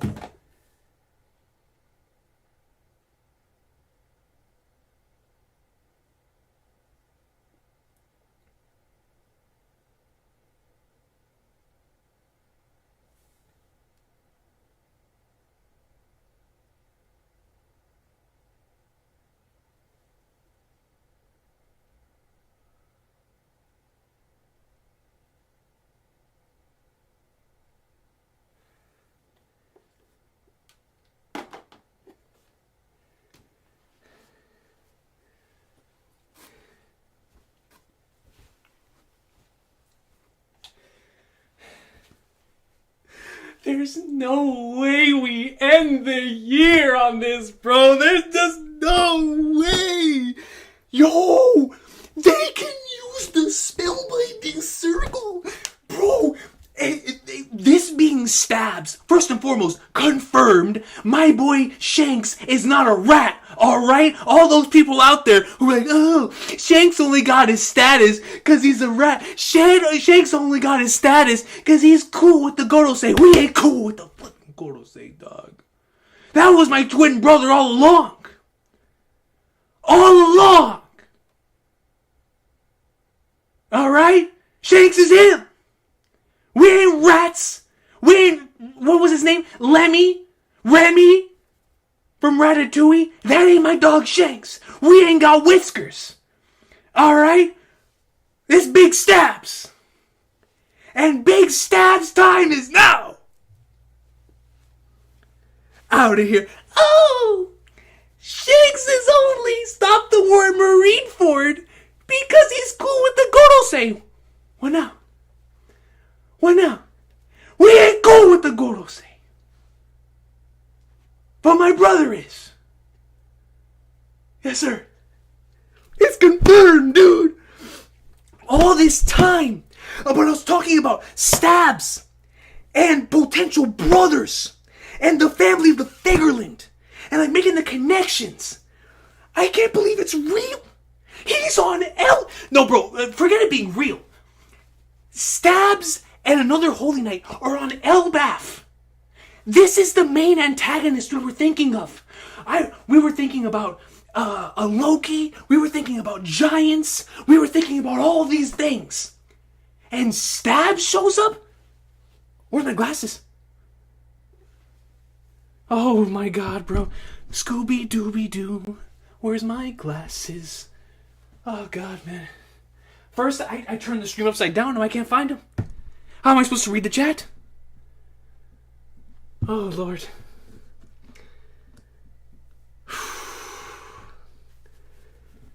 Oh, man. Dude. Hold on, bro. Bro, there's just no way, man.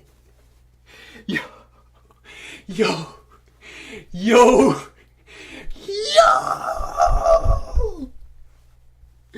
Dude!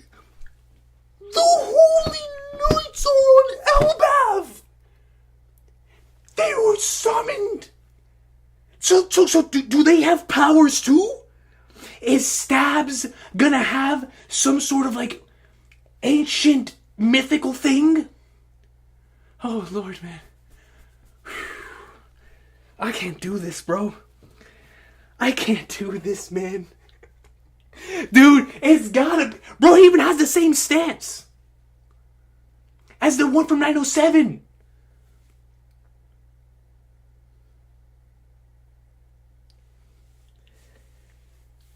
Bro.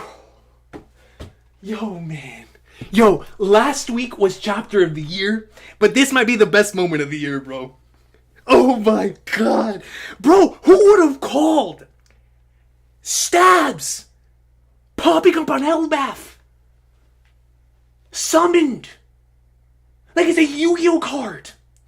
I'm like, Jack's Knight, Queen's Knight, King's Knight.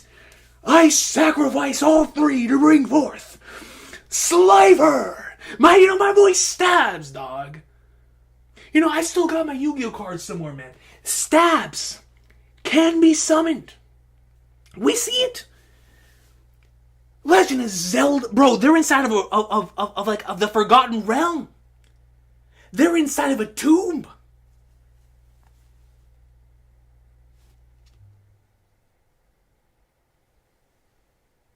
What the flip? Yo, man. Yo. Oh, my glasses. Dude. I need air, man. Bro.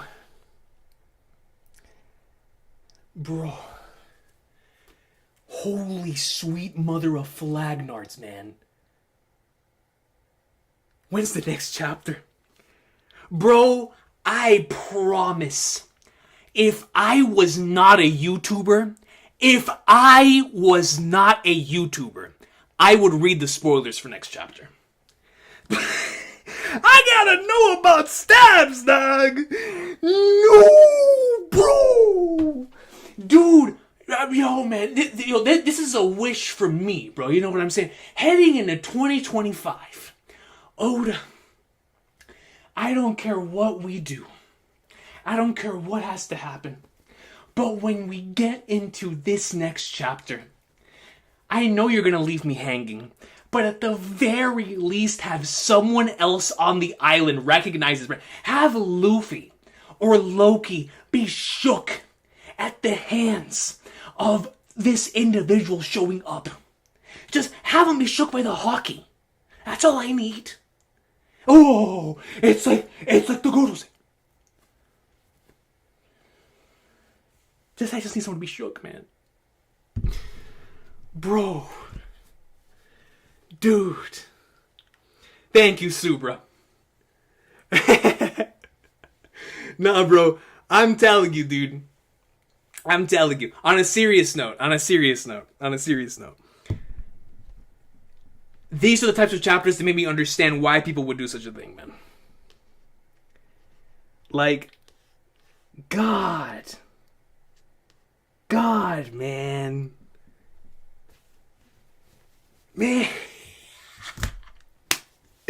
Bro, this final page feels like fan fiction. It doesn't even feel real, dude. This final page feels like something that someone would have theorized. And would be like, yeah, man, to end the year, Stabs is gonna show up on Elbaf. Everyone would have laughed. If I would have said that in the rev, everybody would laugh me out the door. Ah! Stabs, yeah, that's what I got the flipping rev. He's here! He's here, man! And he's hooded! And he's ready! Oh my god, dude. Yo. Dude, Elbaf is gonna have the flipping Holy Knights, man. We're gonna go from boxing the Gorosei to having to see... Bro, when Luffy sees them, he's gonna be like, Shanks. Oh. Bro, Luffy's gonna unlock gear 5.5. He's gonna be like, you're going around doing that with Shanks' face? Bro, this is gonna be an arc that's gonna test Luffy. Because he's not gonna know that's not Shanks. He's gonna be like, yo, Shanks, man, it's been so long. We're gonna have a fake reunion.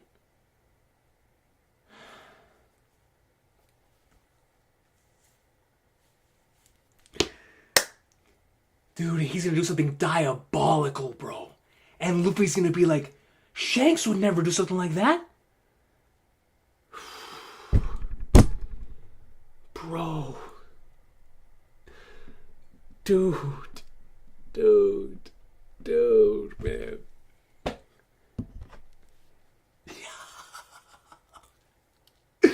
Bro, this final page is not real, dude.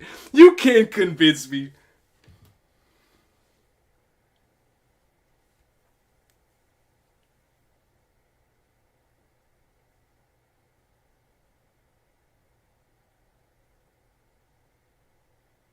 Bro, who is this other character here with Stabs, dude?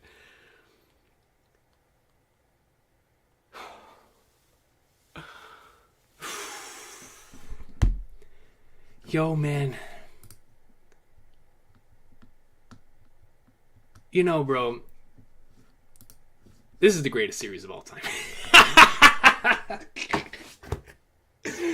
Yo, man, listen, bro. I hear all the time about inconsistencies and blah, blah, blah, blah, blah. Listen, man. No other series makes me feel what this right here is making me feel, dog. I don't care. You could find the most perfectly well-written paragraph. It's not going to make me feel what I'm feeling right now. You could find the most well-written essay on the planet. It ain't going to have me feeling like I'm feeling right now. That's all I know. That's all I know. God, man, dude. Holy flag darts, bro. Akash Panda comes in with a 2. and says exactly what's on my mind. Stabs. All caps. Stabs, dude. Stabs. Flipping stabs, man. Bro, when I first saw the ban, I didn't know what to think. Like, as I was running around the room, I was like, Shanks can use it too. Because the only thing I was thinking of was, Shanks can use it too. Shanks can use it too. And then it clicked, Shanks is on Elbaf. Shanks is on Elbaf. Shanks on Elbaf. And I started losing my mind, and I was like, wait, but that's impossible. He just left. So then I was like, wait. And then it clicked. I was like, stabs. It stabs. It's flipping stabs, man. It stabs, dude. Dude, Quack 2, it really does look like a scene in a Skyrim DLC questline or like something in Oblivion. It really does. It really does, man.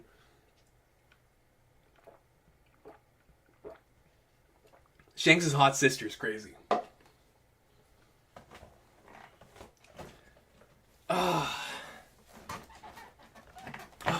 Dude, now I have no choice but to look at... My computer just died from battery.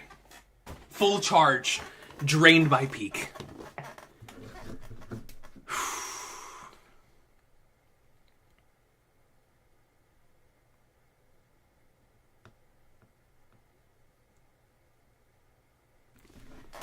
Stabs. Oh my god. So, I'm assuming that Oda's gonna be pulling us all by the hook. Where we're all going to be, like, he's gonna be stringing along members of the audience, who are not in our community. Right, the people in our community, we've heard the stabs theories and the Shanks' brother and all that stuff. But the people who do not know about the Shanks brother theories, I wonder how they're going to feel looking at this. Because I have to think about them too, right? So someone looking at this is going to be like, holy flagnards. Shanks has popped up using the Gorosei thingy. What in the all of Onigashima's have going on? Then, to string along those individuals and Luffy, I'm pretty sure Oda's going to be using this Shanks thing sporadically throughout Elbaf. And it's going to be really genius to see. I can't wait to see how he executes it for all of us to be like, holy sweet mother of Flagnards, like, what is going on? But specifically to the individuals who are not in the community or are catching up and have not heard about the Shanks brother theories, they're going to be like, what is Shanks doing? And when it does eventually get revealed that Shanks does have a brother and or the family of whatever is going on over there, I'm so curious as to how that's all going to play out. Unbelievable. So, who in the world was Loki talking to? Who was that noble? Dude, I don't think I've ever sweat this hard in this reaction. Goodness gracious, bro. Well, actually, no, that's a lie. Divine Departure did. Divine Departure had me sweating harder. Got me feel like I'm King of Lightning right now, man. Shout out to my boy Cole. Shout out to my boy Cole, dude. Everybody got towel Saba. Goodness gracious, man.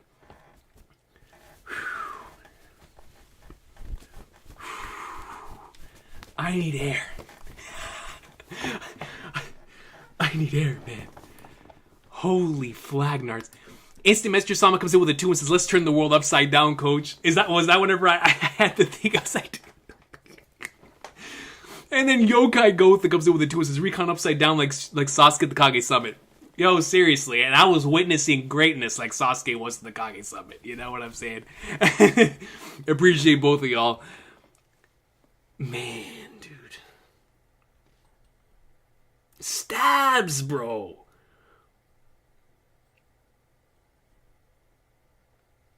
Stabs! That's the real Shanks?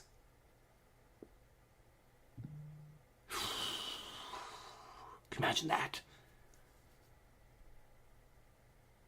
Don't start putting stuff like that in my head. Oh my god. And we need to focus, man. We gotta focus. Goodness gracious. Fable comes in with a 10 and says, Fraud Watch LLC was the best investment of 2024. Honestly, right? Straight up, man. Then Fable comes in with a test. Says, a guy named Shanks really the type to stab you in the back.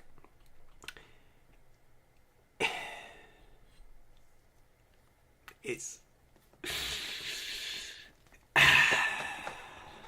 stabs, man. The type to stab you in the back, bro. Akash Panda comes over with a 2 and says, looks like Shanks, no scar, 2 arms. It's Gildarts. Did he really have 2 arms? I can't even check. My laptop died. Hold on. Manga C. Oh man, I don't even care no more, bro. Where's One Piece? Bro, oh my god, dude. Yo, holy crap. Yo. We can't see it here whether he has the 2 arms or not. Bro, they really got summoned, bro. Bro, Elbaf is gonna be so weak, dude. What are we doing, dude? No, cause man, the Holy Knights are what Dragon is waiting for. They have now made their move.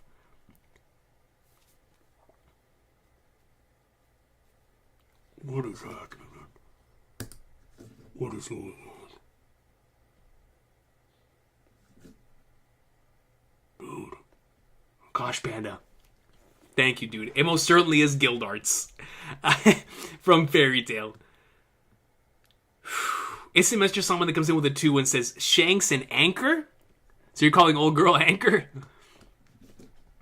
Dude, what? I can't stop looking at this page. Bro, it really does remind me of something from like Legend of Zelda, man. It really, really does. Oh, snap. Bro, Adrian, if you're watching it live, bro, holy flag darts, man. Because he's the biggest Shanks fan I know, bro. What's happening? Bro, Luffy seeing stabs, bro. Bro, that's what I'm saying. Then thinking it's Shanks and we get them fighting. Like, bro, that's what I'm saying. That's what I'm saying. This could lead to so many implications, Adrian. Like the fact that he could see a stabs, think it's Shanks, and then stabs does something crazy. And Shanks is like, screw everything. Or I'm sorry, not Shanks. Luffy's gonna be like, who are you to be impersonating the man I look up to the most? You saw what he did to Loki. All Loki did was just say something bad about Shanks. And he went Gear 4. Immediately. Hands. Dude, I'm telling you, man. Bro, we're going to see Gear 5.5, bro. We're going to see, like, Gear 5, like, Luffy tunes, but it's going to be like the dark Luffy tunes. Oh, man. Dude, it's going to get crazy, dog. Yo, man. I need air. I need air, man. Thank you, Insmester-sama. I appreciate you. Shout out Anchor. Monty comes with a 5 and says, Vegeta Nappa, Itachi Kisame, Yami Ukiura, Renji Byakuya vibes from those 2. I could not have said it any better myself, Monty. 100% super vibes from all of those. And all of those were obviously inspired by Vegeta and Nappa showing up. And so now Oda's version of that is stabs and Anchor. I'm going to go with Anchor as Semester-sama. I'm going to join you on that. I'm going to go with Anchor there. Like, insane. Like, what is going on, man? Like, and that's the thing, Brandon King, right? Ben's saying Luffy definitely not falling for that, and Brandon King saying I can't be positive whether Luffy will fall for fake Shanks or not. And this is the thing, right? Like in regards to Luffy potentially falling for this fake Shanks. Well, what I'm saying is, if you don't know someone has a twin, and they come up to you looking like they haven't said any words, they just show up looking like the person you look up to the most, your first impression is going to be like, oh my gosh, that is blank. I don't know, that's what I would say. Especially from afar, from close, that is blank. That is blank. Now, of course, then it's going to lead into Luffy figuring out who he actually is. But our first impression, he's going to get mad emotional. Like, Shanks, it's been so long. And then what comes of that?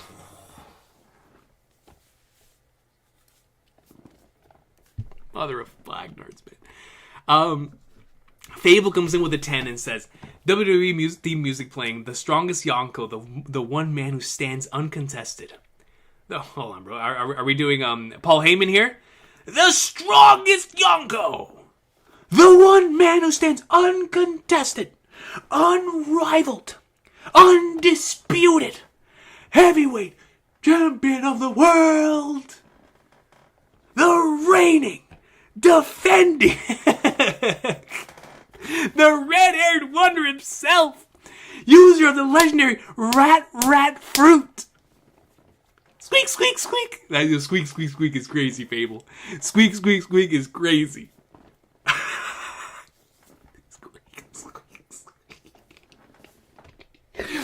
Squeak, squeak, squeak is insane. Thank you, Fable. Akash Panda comes in with a 2 and says, it's Shanks, not Shank, because there's 2 of them. So we're going to have Shanks and Shank. Those are going to be the 2 individuals that are going to be sharing the Shanks face in this series. Because there's 2 of them. I can't believe we just ended this chapter on stabs, bro. What's going on, man? What is going on, bro? Like, bro.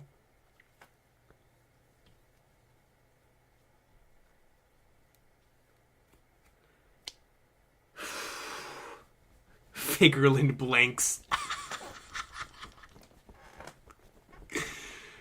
Yo, man. Xanarkin Final Fantasy X. Phenomenal theme song. I need the Xanarkin theme to be playing for me right now, man. That's what I need. I need the Xanarkin. Bro, we are at Xanarkin. You know what? Xanarkin. Bro, that's what it looks like. Stabs just showed up at... That's what it... Oh my god. Stabs just showed up at Xanarkin. Dude, these are the ruins of Xanarkin.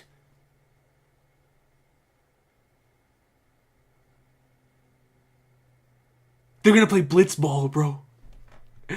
It's gonna be Waka and Stabs playing Blitzball, dude. What is going on, man? Xanarkin Final Fantasy X comes in with a 10 and says, Chapter 1083, the panel of the God Knights, the one in the middle of them and the much smaller one next to on the right, that's both of them. I believe this is an actual clone of Garling and not Shanks. A clone of Garling. So let's go ahead and take a look at... Before I address the rest of the comment... I can't believe this chapter just happened, bro. Stabs, bro. Living stabs. Yo. One Piece. Chapter 1083.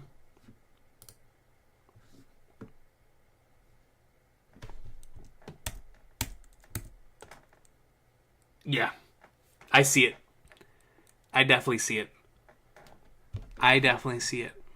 Xanarkin. Like, dude. That's Harold's throne room? Akash Panda, stop, man.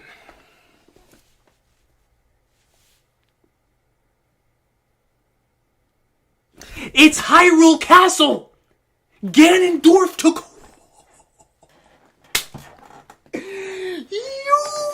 It's Hyrule Castle!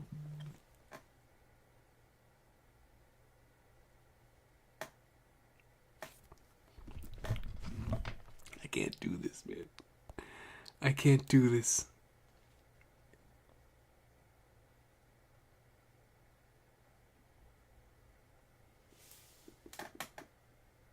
Adrian, who said that in the comments? So, my cousin just messaged me and said, male Bonnie looks like Shanks. Stabs is the person the Holy Land Garcia spoke of? Who said that in the comments? Who dropped that super chat? Who dropped that super chat, bro? Did somebody drop that? Bro, Adrian, thank you for sending me that. Bro, low key? Low key? I can see it.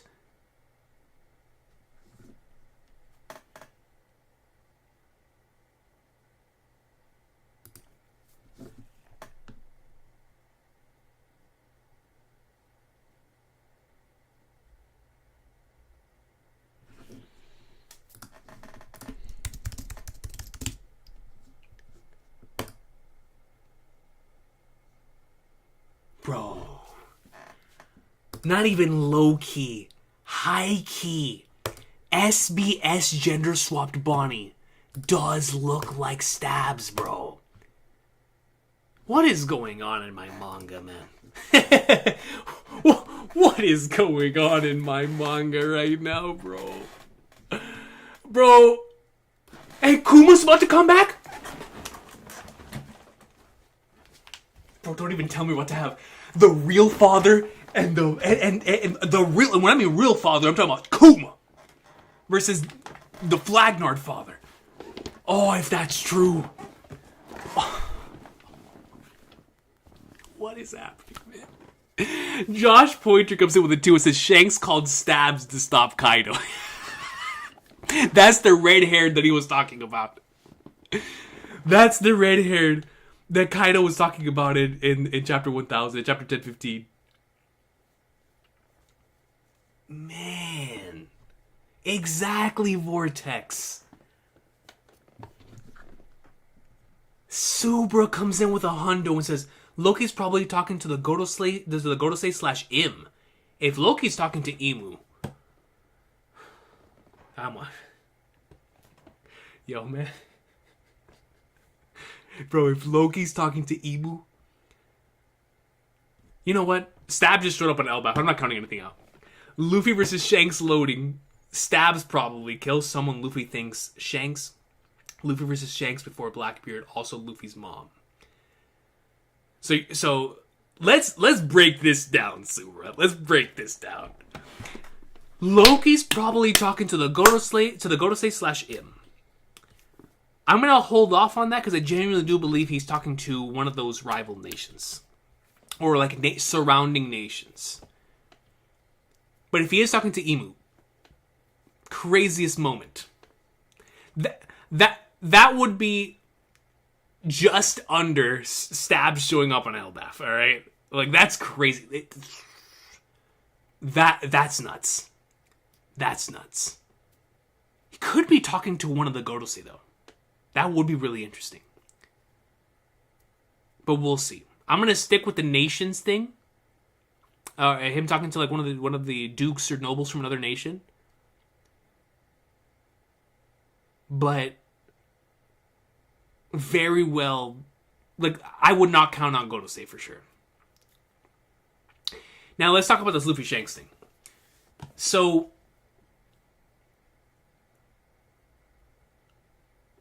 here's my thing, Subra.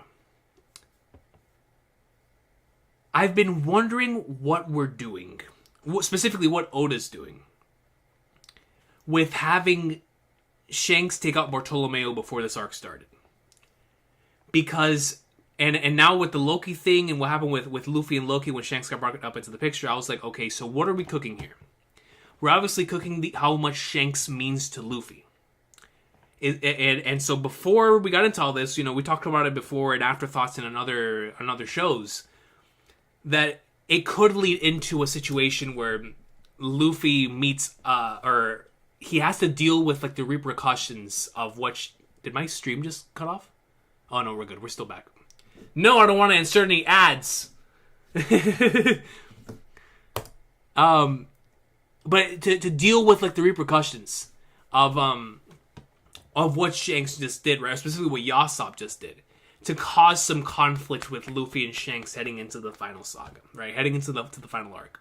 So I was thinking, what are we doing here by showcasing how much Shanks means to Luffy and then having that Bartolomeo moment? I was like, okay, we could potentially have some internal conflict between Luffy and how he feels about Shanks, and seeing that he just took out Bartolomeo. Like, the actual real Shanks just took out Bartolomeo and his entire crew. So then, of course, I started thinking about, okay, so what about if Oda's letting us know that how much Luffy means to, or how much Shanks means to Luffy? Because after this arc, Blackbeard kills Shanks. I was like, okay, obviously that's another big popular theory that could potentially happen, obviously, before Laugh Tale. So I was like, okay, that's another possibility. But now that Stabs has been brought into the picture, that changes everything. That changes absolutely everything. Because now it's going to end up being a situation, like you're saying here, where he's going to have to question, if only for a moment, who in the Flying Fighters is that? And then it's going to lead into some true, because I think there's going to be a reason, Subra, a story reason, why Luffy felt Shanks at the end of Wano, and why he felt his Haki specifically. Because I'm 100% guaranteeing right here, right now, that the massive Haki burst that he just let out is much more sinister than that of like what Shanks let out while confronting Green Bull. So if that's the case, and let's just say we start next chapter with Luffy feeling the massive Conqueror's Haki blast from this summoning. And he's like, yo, this sinister energy reminds me of the Gorosei. Runs over, maybe nothing's there, eventually sees, stabs. It's like, maybe this was the individual that caused it, snaps him out of the trance of like this potentially Shanks, and it leads to that conflict. But I think it is going to call back to the moment at the end of Wano that where Luffy felt Shanks' Haki, and is like, that's the differentiator between Shanks and Stabs. That very well could end up being the case. Where I'm caught between two worlds is how long it's going to take Luffy to find out whether this is Shanks or not. Because I don't know what he has planned. Especially with everything that's been built up to this point with the Bartolomeo stuff and all of those things. I just don't know, man. And I'm so curious. Now, in regards to Luffy's mom, if on top of everything that we've got, we got the Luffy mom theories here too. Forget it, man. Forget it, dude. Forget it, man. Dude, that panel does change everything, Subra. It changes everything. Let me read this comment right here. Let me translate this before I get back to the supers. Holy flipping flagnards, man. The last time we saw the Shanks twins, was in episode 907. I literally leaked pee while reading that chapter and even read it thinking it was Shanks until the scene where they meet the Gorosei. Zoro crosses swords with the Shanks twins, Zoro versus Holy Knight. Dude. I'm loving everything that you're saying.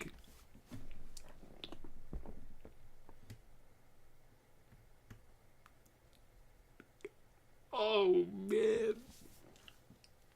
Holy flagnards. Dude, the possibility that all this stuff is real now. It could happen. We could have a clash. A Conqueror's clash. Between Stabs and Zoro. Stabs and Luffy. Stabs and Loki. Oh my god, dude. Thank you, my friend. Fable comes in with a 5 and says, don't forget, guys, Elbaf is supposed to be a pit stop. 5 more chapters max. This chapter just confirmed to me that Elbaf is going to be like a Dressrosa length arc, man. I mean, come on, dude. Come on, man. Come on, bro. That's my thing. So, thank you, Fable. Animaniac follows that up with a 2 and says, Dragon said the Revs would move once the God Knights do. And that's exactly what I can't stop thinking about. Animaniac. Is the fact that Dragon specifically stated, when the God Knights do, when the Holy Knights move, so will we. That's when we make our move. So if that's the case,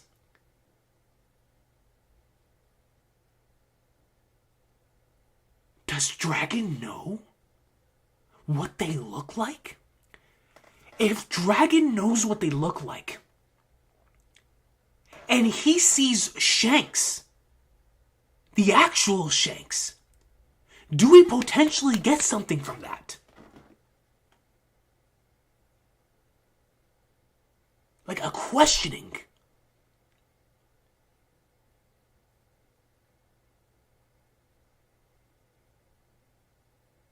Or does Dragon show up here to Elbaf?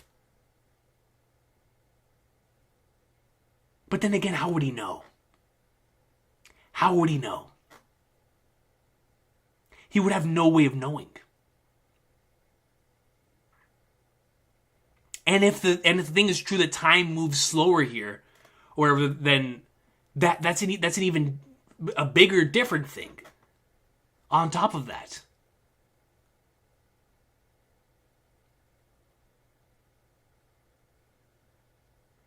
But one thing's for sure, Animaniac, you're absolutely right. Dragon specifically stated the revs would move once the God Knights do, and they have moved. Now, how they're going to learn about that, that's a different story. That's a different story. Xanderkin Final Fantasy X comes in with a 10 and says, in chapter 907, when Shanks comes to visit the Gorosei, they never address him as Shanks in the interaction. He's wearing the same coat. That certain pirate he wanted to talk about, that was Shanks. Yos. You cooked. You cooked, Xanderkin. You cooked. Yes. Yes. Yes. Yes. All of it. All of it, yes. From the same coat to yes. Yes. Yes, sir. Yes, sir. Spitting, Xanderkin. Fantastic comment. It's a fantastic comment. Oh, man. Holy flag. JD Kurtz comes in with a 2 and says Timu Shanks and Garling feats equals Mihawk stalks to the moon. Yo. Timu Shanks.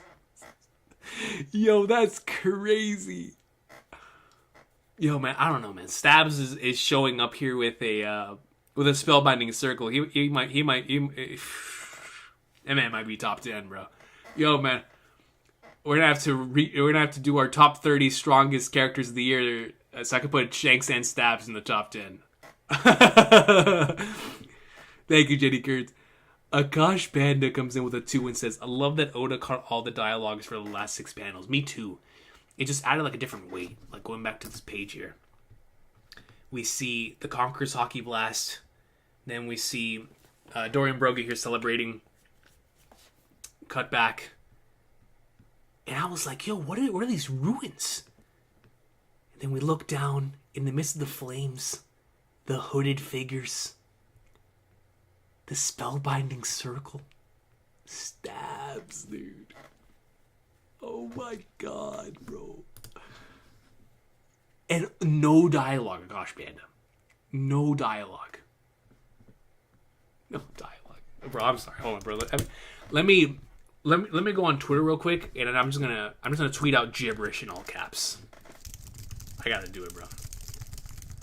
Are y'all hearing my fingers right now? It's just all caps. All caps. Nothing but gibberish.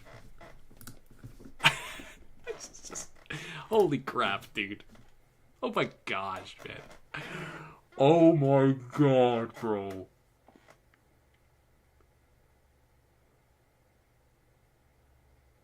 Instant Messenger Sama comes in with a 5. It says, very off topic. I wonder how Roger met Portgas de Rouge.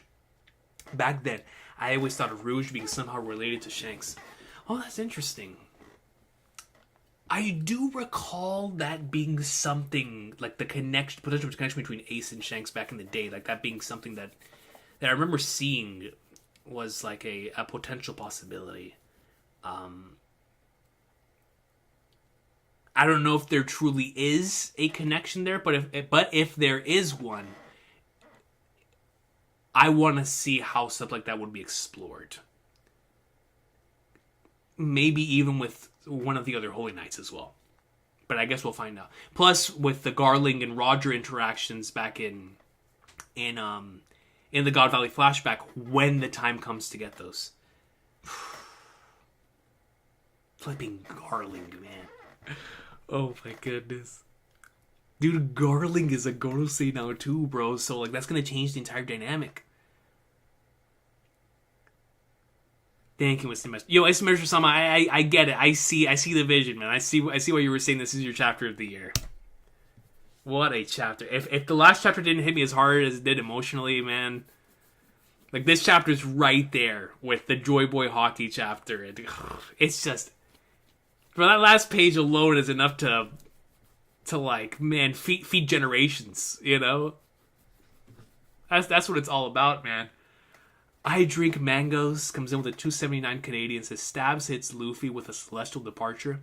If the word celestial departure comes out from Stabs' lips, that is one of the craziest things I've ever seen. I love the name though, celestial departure. That thing would cut the island in half. Celestial departure, dude.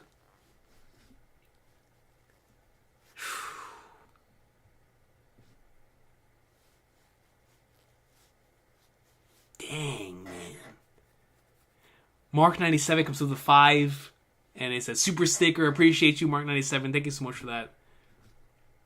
And the Instant Mention Song comes in with a 5 and says, that scene reminds me of the old Star Wars canon. Luke had to fight his own clone.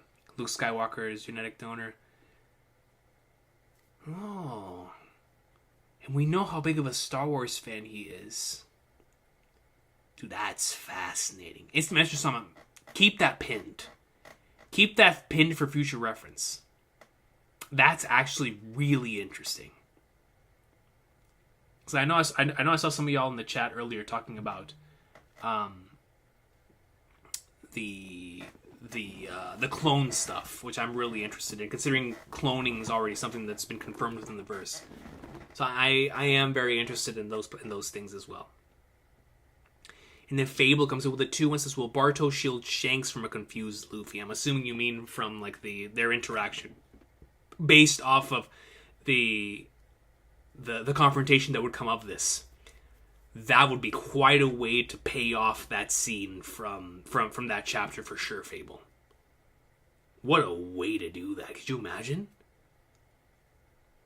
Oh my goodness, could you imagine? The emotional... That has Final Saga Oda written all over it. Wow. I never even thought about that possibility, Fable. You're absolutely right, because I was thinking Bartolomeo's just going to be utilized in a different way. But in a literal way there, that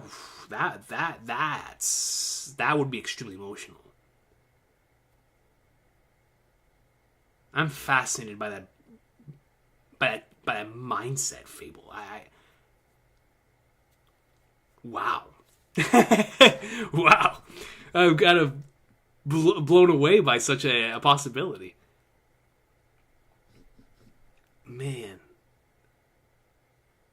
And imagine if the person that Stabs is with is either Uta or an Uta clone. Holy flagnarts. As you do with Shanks-related chapters, I can't help it, Quag 2, you know, that's my guy. That's my guy, man. I just can't help it. But wait, could Shanks and Stabs be working together? Silvershot, if that's the case, then the whole world is in trouble.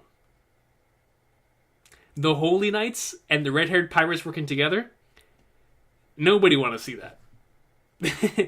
Joy Boy would have to come back from the dead and help Luffy. You know what I'm saying? Luffy and Joy Boy would have to box them. Or Luffy and Instant Messenger Sama or something, man. You know, that's too much. That's too much.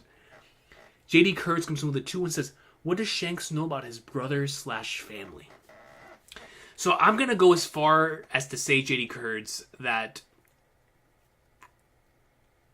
back in the day, he knew nothing.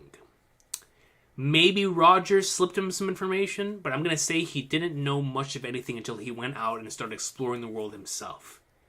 And then he came to understand himself, his lineage, the individuals that he's family members with, and that's what led him to the decision to make Luffy the star of the next generation.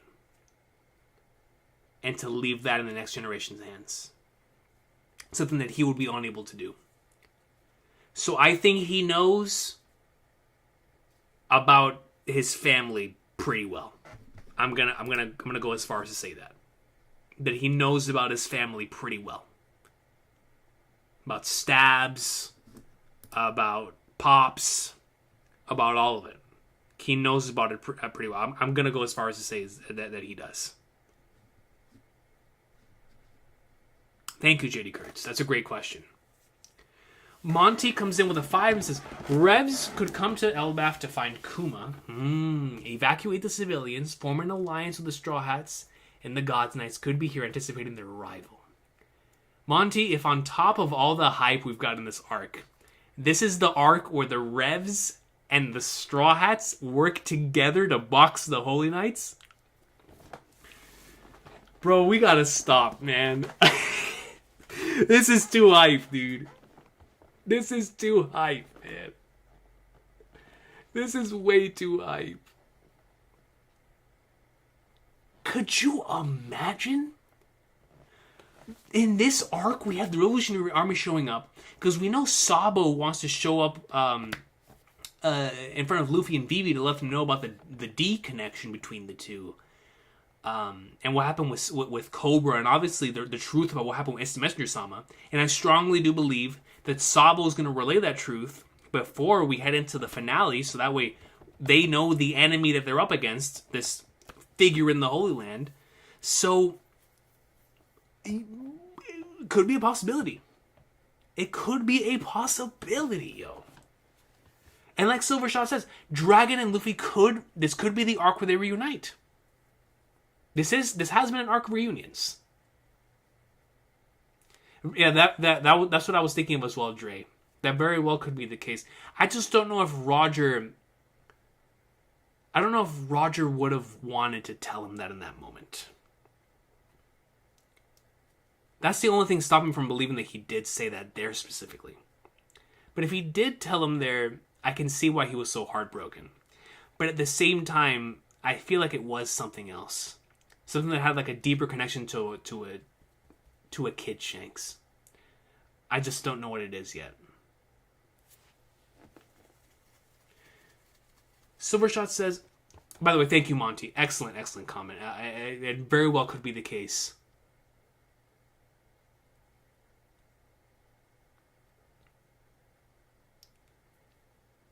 Also, I think the lady that came with Shanks was the same person that talked to Emu in chapter 908. Oh, like the Emu-sama. Before the Emu walked up with Vivi's picture. That's a really high-ranking individual. Since the Revs don't have a mole in the Holy Knights, I wonder how they're going to know when they're on the move. Yeah, exactly, Fable. Like that's what I've been thinking about as well. Like, how would they know? How would they know? Oh, so Kian YT brings up a fantastic comment. Kian YT says, just got here. Did anyone point out yet that the summoning circle in this chapter isn't numbered, unlike the Goto saves, which were numbered 1 through 5. That's a fantastic point.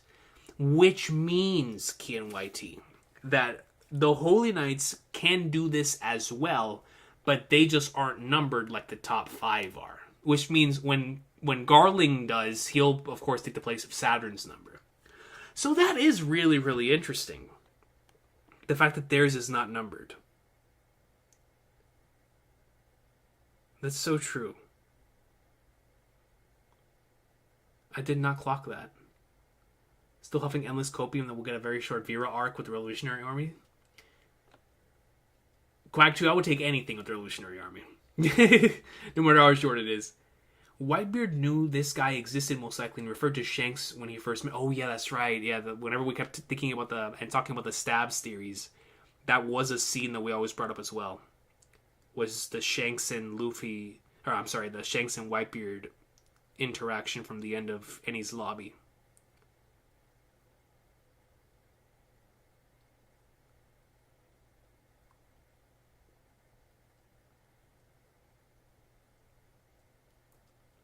Check Discord. Holy flagnards, man. Dude, I'm shook, bro.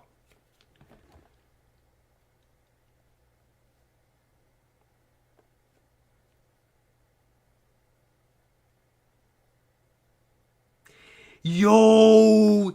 Dude, this looks crazy in color, bro. Oh, yo, you've got multiple versions in color. Oh, wow. Yeah, they are the same person 100%. The exact same person. Thank you for showing me that comparison, Subra.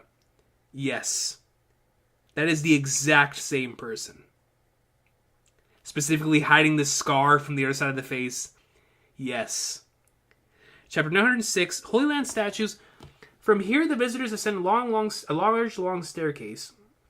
So they reach the tallest and largest continent in the world. Look directly. Could this statue with the sword be a sculpture of Shanks' brother, the Figarland's ancestor? Now fully confirms that the statue of the Holy Land is a representation of the Holy Knights. Yeah, dude. Holy crap, man.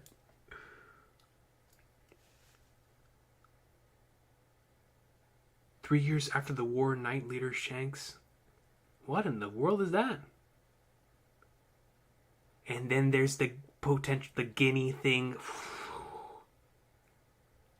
Oh, man. Question 11. You might have been asked this thousands of times already, not sure, but is Shanks 2 different persons? You know, since Shanks is sometimes drawn without his scar, plus he arrived at the Paramount War so quickly with unbelievable speed, despite having just Kaido, Oda didn't answer.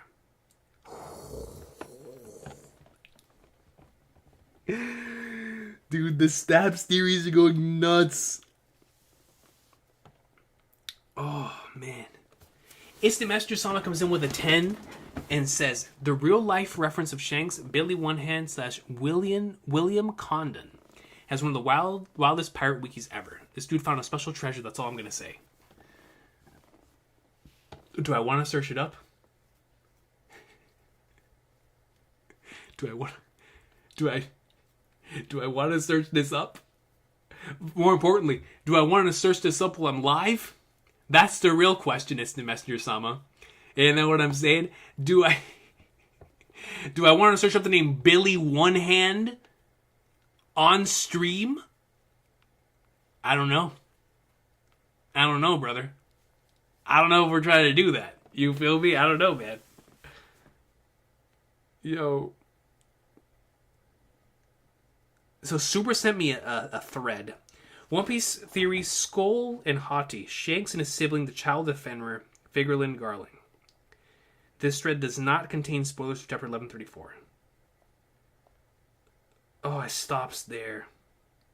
What's this individual's name? Taken? Alright. Let me see.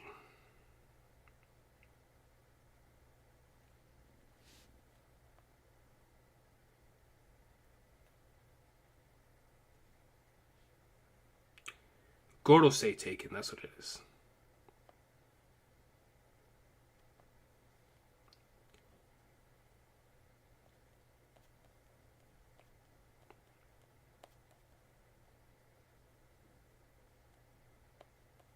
No, I just had it. Here it is. Wait, it's written in French. I can't read it. Is it translated somewhere?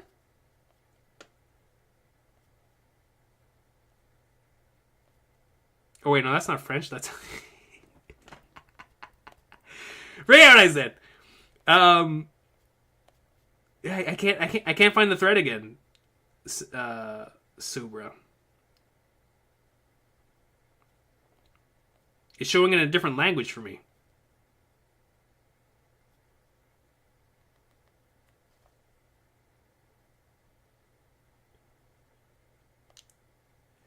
Dude, Adrian just sent me the chapter 1122 that shows the stabs on the bottom.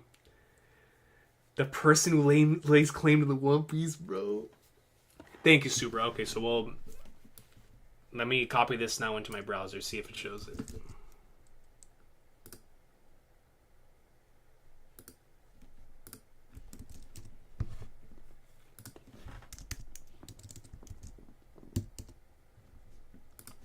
Dude, it's still not coming up, man.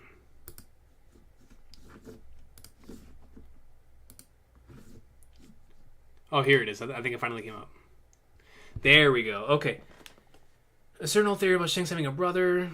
Garling's powers start the greatest war. Start this theory. We need to go back in time to Gemini 7 after throwing the last page. A certain person was waiting about Shanks considered him, but we had no scar. The beard was also different. Yes, supposed to see the scar. Oda had already drawn Shanks from that angle. And his encounter with Whitebeard, and we could see his scar. Recently, Japanese fandom pointed that Shanks does not talk like that, so who is this person? The answer is Shanks. The person is actually the twin of Shanks, both being the children of Figarland Garling during the God Valley flashback. Garling had a panel where he said, watch children, but what children? Which children? The answer is his own. When we stop here, Elbaf is based, of course, in Nordic mythology. From Idris to Loki, everything points to the Nordic gods. For those who know, Ragnarok had some things that were called the signs of the beginning, like Loki escaping from his chains and Skull and Hati eating the sun and the moon. Skull and Hati are two wolves, both being the child of Fenrir, the giant wolf that killed Odin in the Ragnarok. Both were said to eat the celestial bodies, Hati eating the moon and Skull eating the sun. When this happens, Ragnarok has officially started, but we need evidence to say this will happen, right? Let's get to it. When Garling made his debut, his hair had a shape of what? The moon. Okay. Cook it. When he became a Gorosei. When we saw him in front, from the front, and his hair resembled what? A star. The sun. That's true. From the front, he most certainly did. The greatest evidence now was when Shanks was found by Roger. What was drawn on his clothes? Stop playing. Stop playing. On Shanks' body are sun, is the sun and the moon. Moon, sun, and stars. Okay, that is kind of wild, dude. Shanks was also responsible for stealing what from the government? The sun god fruit. It was always in our faces.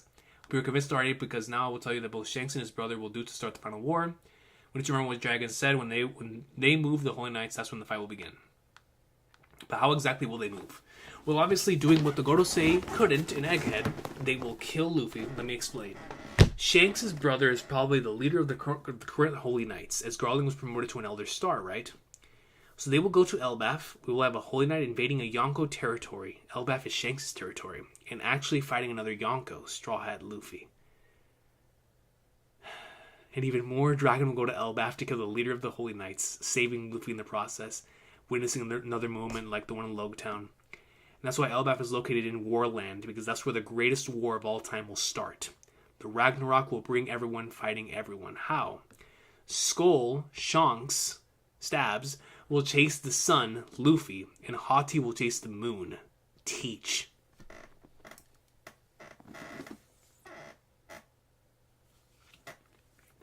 Got me with that one. You got me with that one. This will mark the beginning of the Ragnarok, which is, in other words, the battle for supremacy. But why only now? Well, because only now the sun has awakened. This will start the war Oda's talking about, saying it would make Marineford look like a playground. Of course it will, because from Wano, Oda started drawing the One Piece. Pirates versus Marines to obtain legendary treasure. The Revolutionary Army versus the government to be the top.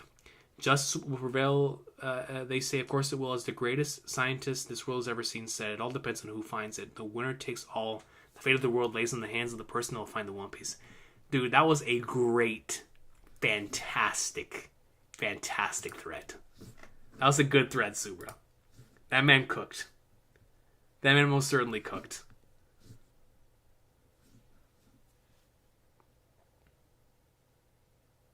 Could you imagine Quag 2?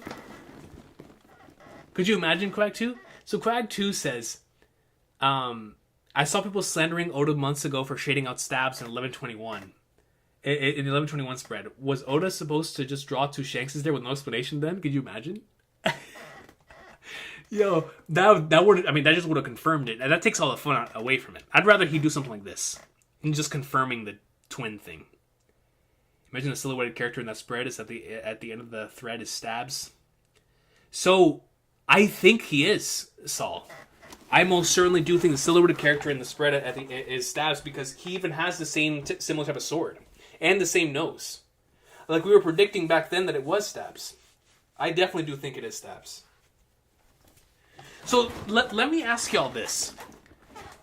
Do y'all think we're getting a chapter next week because normally we do get an early chapter Christmas week that's supposed to come out like January 6th or something like that. That's how it is every year. So do you guys think we get the chapter early again next week? Because if we get another chapter next week, listen, man, I will be here. Y'all won't even have to tell me to get off social media. I'll be off social media from the moment that I hear a chapter's dropping this week. And we'll be back next week for the chapter. Might be. Very well might be. Okay, that makes sense.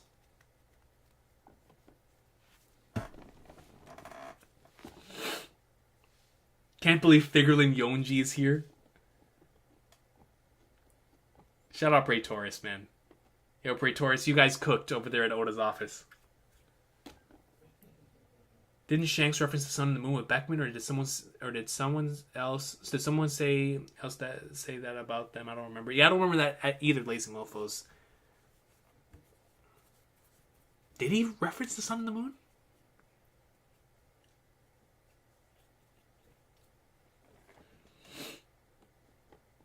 Yeah, no worries.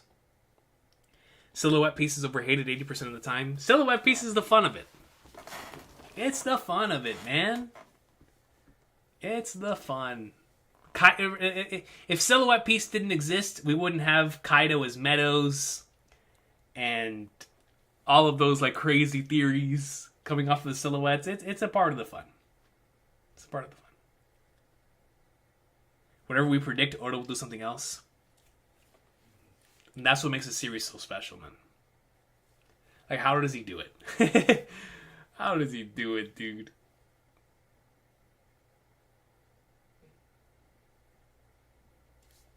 You feel me, Mist? You feel me? Shanks really beat the agenda allegations. That's my goat. That's my goat. Did you see the One Piece collaboration with Lakers? Yeah, we were talking about that at the beginning of the stream. Crazy stuff. Man, y'all, what a stream. By the way, the Saul people are already calling the chapter out as Kuma is getting recovered by Vegapunk. Those people are already calling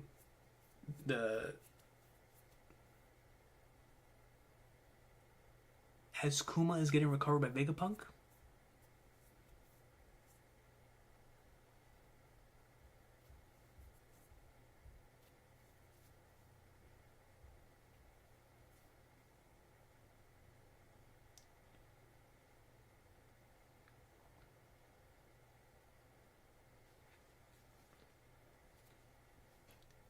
Elaborate on that, Subra. I heard the JP fandom heard that the Shanks we saw in Chapter 97 doesn't talk like the usual. And that's the type of stuff that gets lost in translation, Silvershot. You know? That's the stuff that gets lost in translation.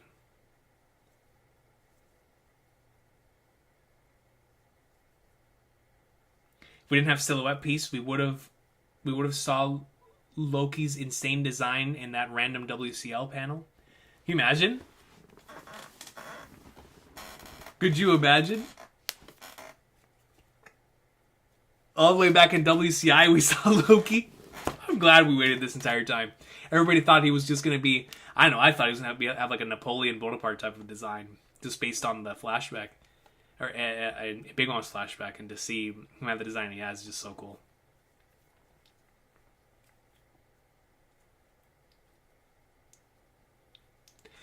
Oh, Subra, I see what you're saying now. You're saying that the people for the Saul chapter also calling out this chapter for like the Kuma stuff. Oh, yeah. Listen, man. It is what it is.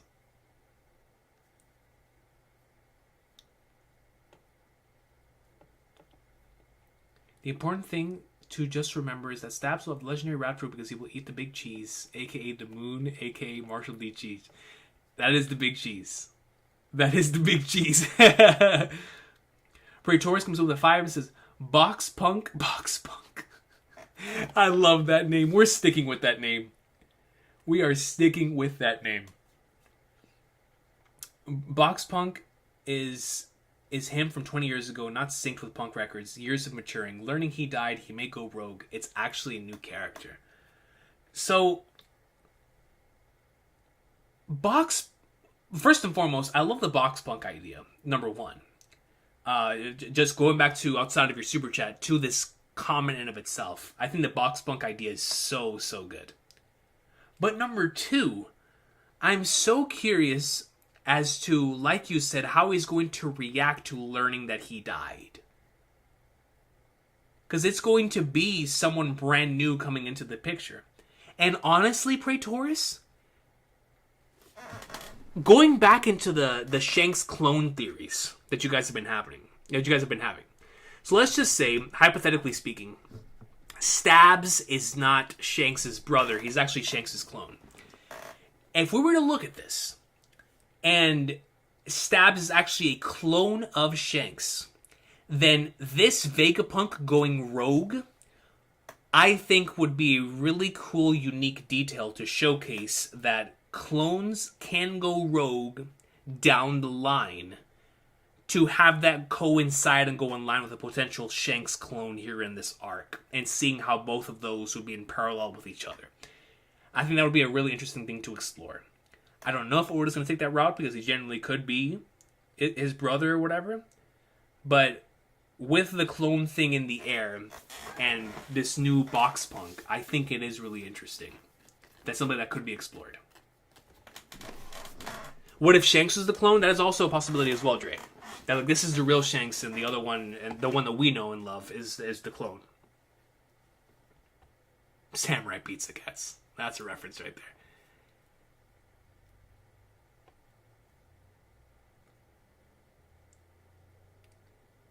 Yo, Miss says, by the way, played through all the FF7 games, and bro, I just finished Rebirth. It's easily one of the greatest games ever, man. You get it, bro. You see the vision. The Rebirth is peak flipping fiction, man. When it comes to PC next month, I hope that everybody who hasn't got a chance to play it yet can finally get a chance to play it, man. Peak fiction, bro. Masterful set of games, man. I'm glad you enjoyed them, though, bro.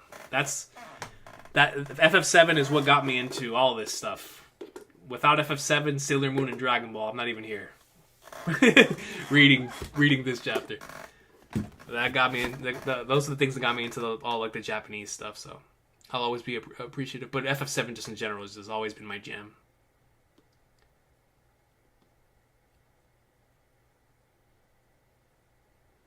Okay, interesting. So Kumo. So I'm gonna read Quag 2s and then Keen YTs, because I think this is really, really interesting. So, by the way, Coach, this is unrelated from the main hype of the chapter, but I recommend reading up on the mythical Hulu Poo tree. It may hold significance as biblical demon Lilith was said to. And I guess we'll follow up on that. Oh, here it is. Said to live in the tree. Could this be a hint for Lilith setting up a new lab in the Adam tree? There's also the connection between Adam, Eve, and Lilith in the biblical lore. Ooh, setting up some more stuff. You know something, Quag 2?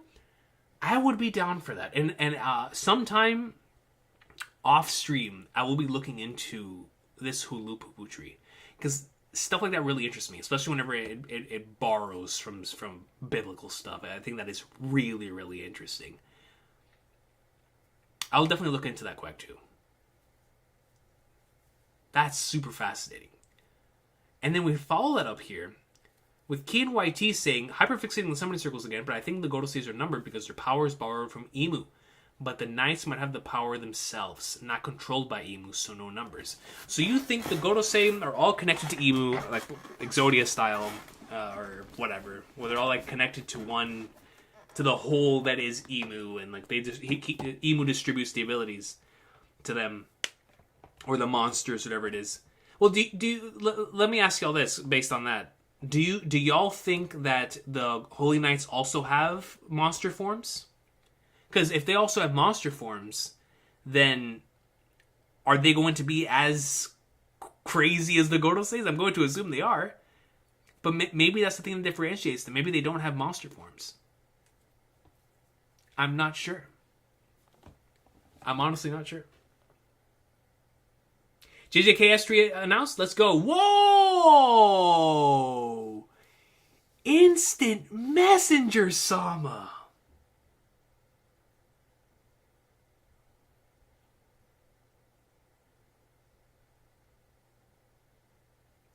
Instant Messenger Sama comes in with a 50. A big 50! And it says, Luke Skywalker was a clone of the Jedi Luke Skywalker, who died in 9 ABY, created by Grand Admiral Thrawn to serve as his agent in the galactic community, which the Admiral controlled secretly using a legion of clones to replace prominent people. So, you think, Mr. Sama, that we're really going to get into this clone stuff from Star Wars and go deep into it here, inside of this final saga of One Piece. The reason why I'm not counting this out as a genuine possibility, Mr. Sama, is because of how much emphasis has been placed on it. When we look back at Whole Cake Island and how much was placed on the cloning process that was done between Sanji and his brothers. And then when we were introduced to the Seraphim and the cloning that took place from the Shichibukai to create these brand new super soldiers. I'm not going to throw any of that out of the realm of possibility, specifically because of how much emphasis has been placed on it throughout the course of the final saga, or even post-time skip so far. It's just been really, really fascinating. Really fascinating. And if it's all going to lead to a bang payoff like this, then Mr. Sama, I'm going to ride the wave with you. I'll ride the wave with you if this is all just pulling from that plot line in this Star Wars lore.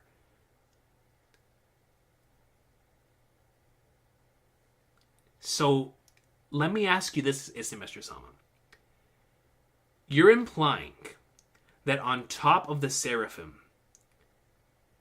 that potentially the Holy Knights are also all clones to replace prominent people?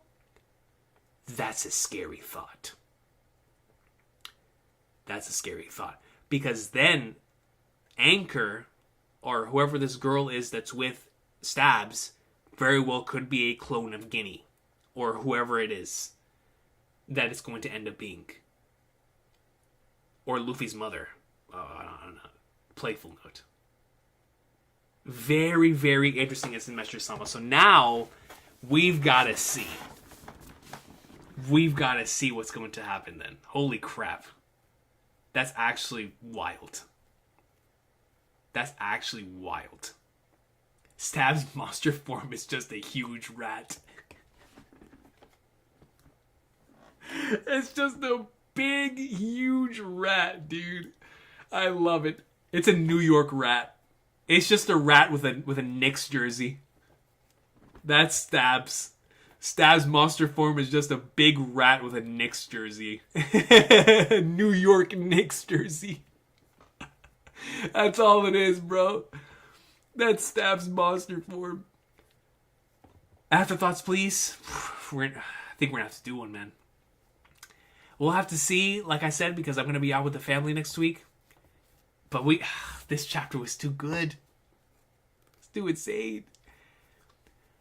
So Josh Pointer asked, thank you by the way, Semester Sama, I truly appreciate you. What are your predictions for next chapter? I don't think we'll get back to Stabs in a couple. Lazy Mofo said Tim's in a do-rag.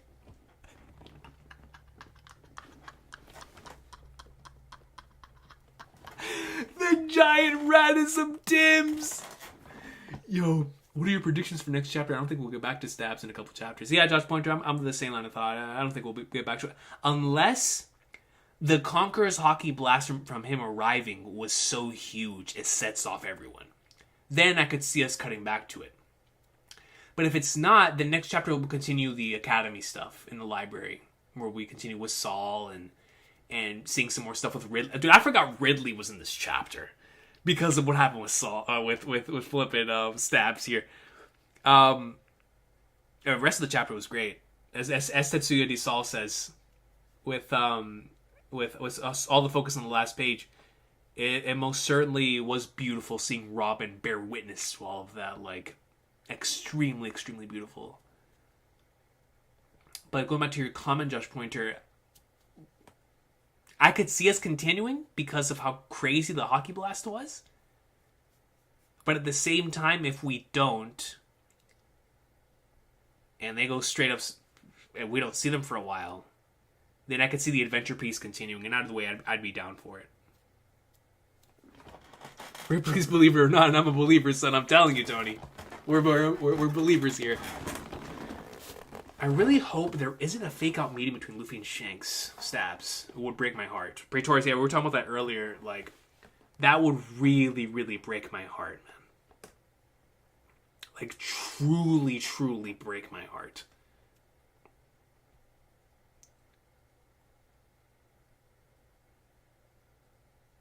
So we go from the saddest reunion to a tragic reunion.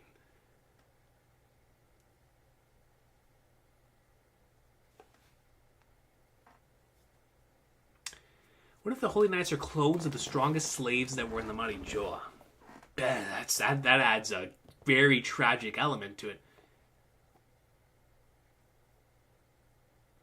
That adds an extremely tragic element to it, actually. And we've seen what they did with Kuma. That would be really tragic. I would really feel for the Holy Knights if that were the case. I feel for the Holy Knights in general if they're clones, because they were created to do all of this. You know, I saw something earlier, Flourish, that I wanted to explore from what you said. For my thoughts on the concept of death in Egghead, which was brilliant.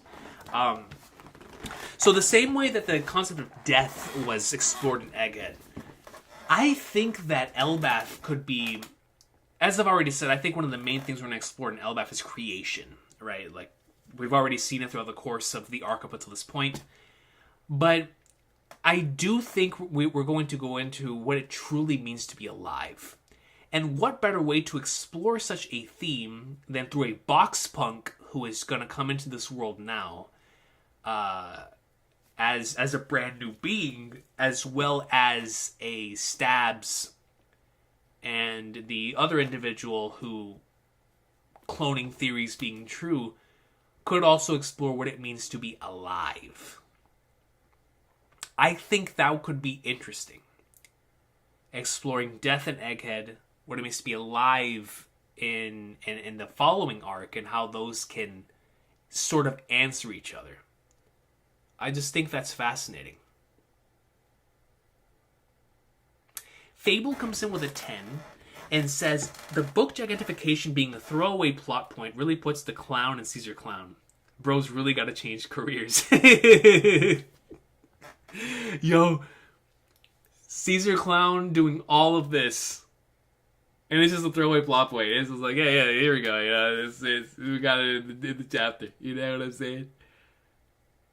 You know, poor Gastino, man. Poor Caesar Clown. Still catching L's all these years later. Still my guy, though. Always be my guy. But he is a clown. Thank you, Fable. Yeah, it's so true, though. Everything, blood, sweat, and tears. Just for it to be What if Roger told Shanks that he was not a human, but a clone, and that's why Shanks was crying? Once again, going back to what I was saying earlier, don't know if that would have been the right time for that, but if that was, I could see why he was crying. That's just so sad to hear. So sad.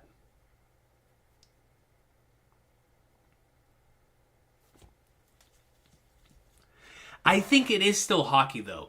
Kaiju Jutsu. Like, yeah, it's definitely the Black Lightning from the summoning, but I do think it has to do with, like... The reason why I say it's Haki, Kaiju Jutsu, is because we haven't fully explored what Haki can do. And I think this is going to go into the origins of what Haki actually is. Right? So, like, when these things get summoned, similar to how their fruit, like, their actual forms... is, I think, our biggest insight into what fruits actually are. I think that the summoning itself is actually our biggest insight, as well as how they can communicate with each other through the use of mantra, like how Anel did with being able to like listen to other people's thoughts and stuff like that. I think that this is going to be our biggest insight into like what Haki actually is, and so the black lightning being so similar to the way that Haki's shaded, I think is intentional on Oda's behalf. So that's my thought process there. And in regards to why I keep calling it that Haki blast.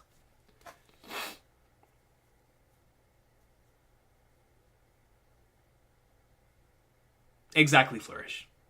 Yeah, great comparison with Ajin. For sure. Shout out to Ajin, man. I forgot that was a thing. Yeah, great point, Cam YT. Yeah, with Stussy. Absolutely. Yeah, true that.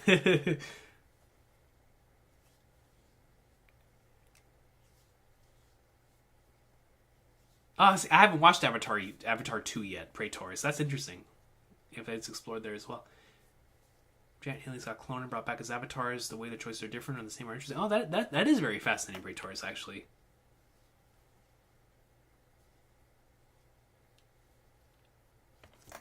Agreed 150 million% Fable.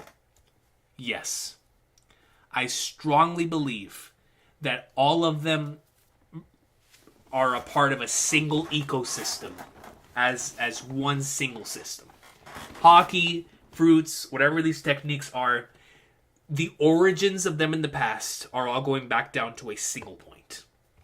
I strongly do believe that. In the Void Century, when we learn the truth about one of them, we'll be learning the truth about all of them. Because they're all going to be connected to something from the past. Absolutely. Absolutely. Is your will separate from your soul? Exactly. Exactly. In your body or your soul? Exactly, yeah. Exploring. And I think, of course, going back to what Fable was saying, that's going to be an exploration that we're going to see deeper once we get into the actual origins of all that stuff. Ocular God comes in with a hundo and says, Emu manipulated King Harold to make giants liberal and weaken them. Systematic dismantling of a society. Luffy will make them warriors again, I guess. So what you're saying is that Emu is the one that manipulated King Harold to want to make the giants attempt to become peaceful and understanding with the following generation that was coming and with the nations that are around. So opposite of Wano, where they tried to stay extremely true to their beliefs and stick to it from what would be considered like in our reality, from like a conservative point of view. In the case of Elbaf, what we're seeing is like the exploration of Emu what you're saying is Emu attempting to utilize this from what would, of course, in our reality, once again, would be seen as like a liberal point of view, and how those two things can be explored within their nations and what it led them to being the consequences of following one of those ideologies. That is an extremely interesting thing. I'm fascinated by that. I'm fascinated by that being an exploration that we could potentially have here within this arc. Specifically in regards to the systematic dismantling of a society. That's super, super interesting. Great comment. I did not think about it in that way, but you're... Especially because I kept thinking, why does this remind me so much of Wano? And it's like, yes, because they're like two sides of the same coin.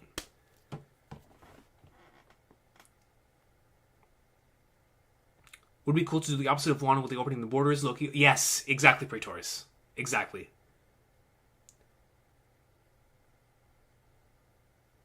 True that, Fable. True that. In response, being strong isn't the same as not being peaceful. The giants will find a middle path. And Praetors has a great point responding to you about like Ragnarok meaning the giants will attack. The warland will take place, right? Like it may be impossible for them to stay peaceful, especially with stabs in them, right?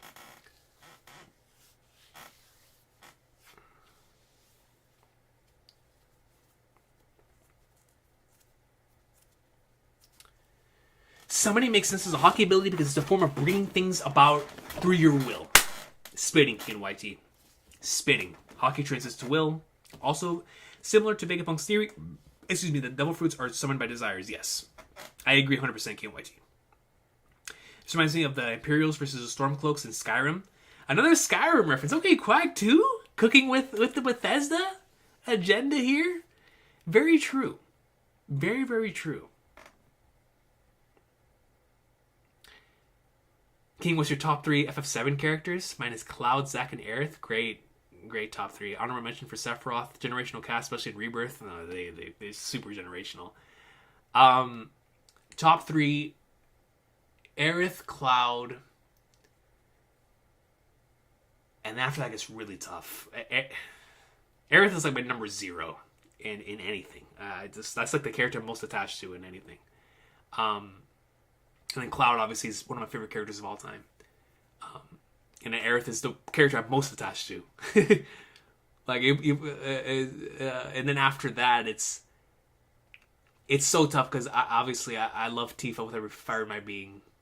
I love Sephiroth so much. Zack. Barrett, my guy. Vinny, big Vinny Vincent. Sid, man, it's tough, dude. Red. Yeah, it's tough, man. So that third slot for right now, because of my most recent replay, I'm gonna go Tifa with my number 3. But on a given day, that slot could go to Sephiroth or Barrett or Vinny or any of the other characters I just mentioned. I love those 3 characters a lot, especially with this year and Rebirth.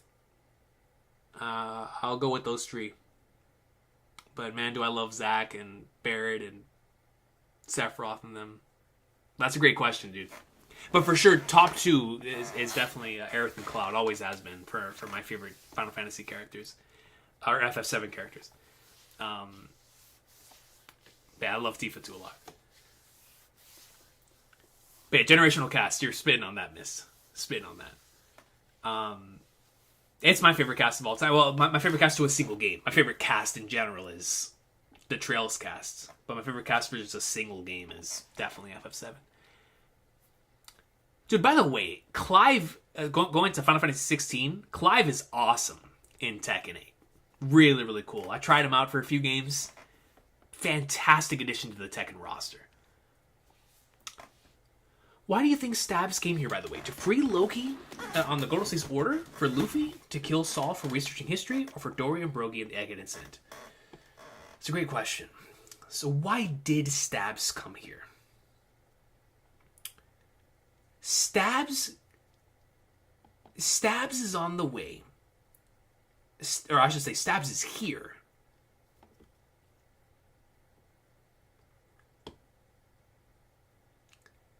Why is he here?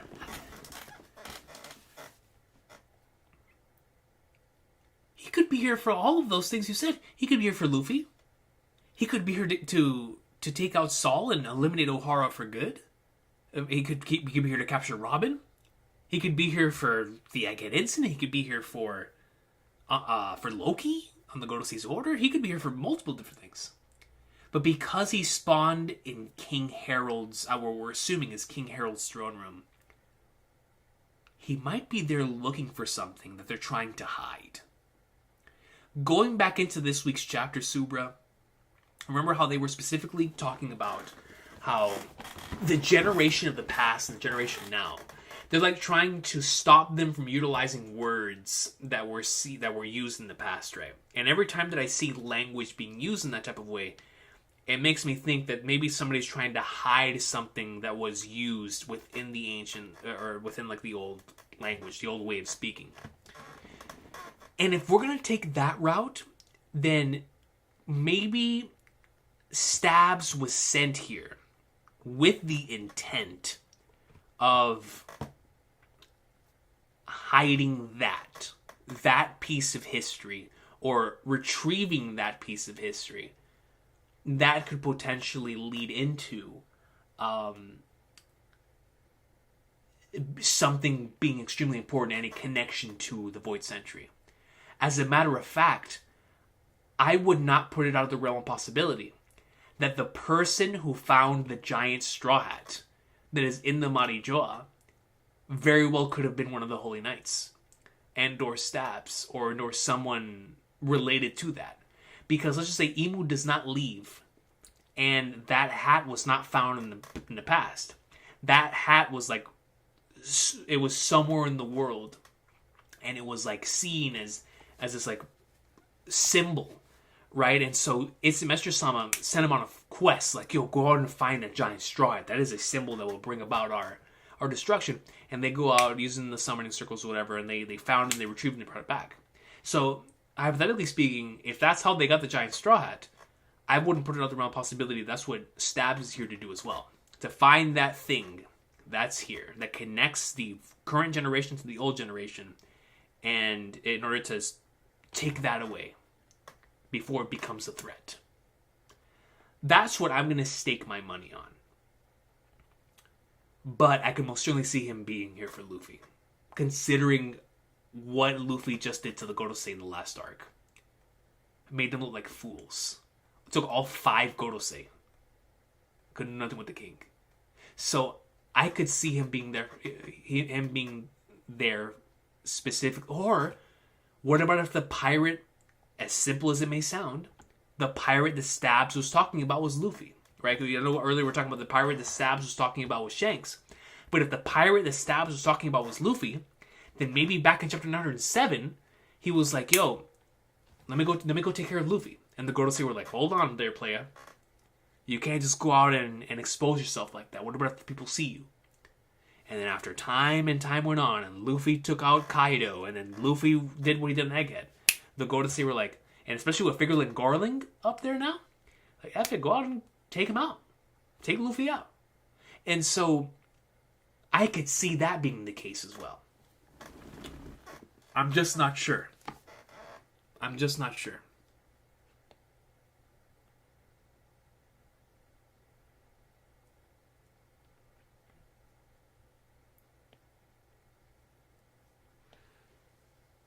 Oh, so Fable comes in with 2 supers and says, my 2 cents, Stabs isn't here on a special occasion.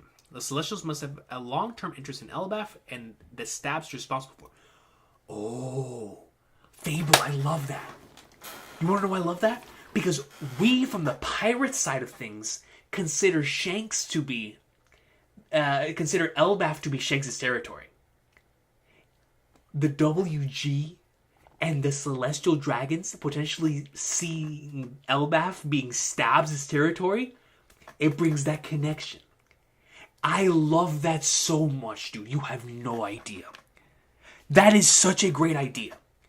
That they place Stabs in particular in charge of Elbaf to oversee it, make sure that things don't get out of control over there.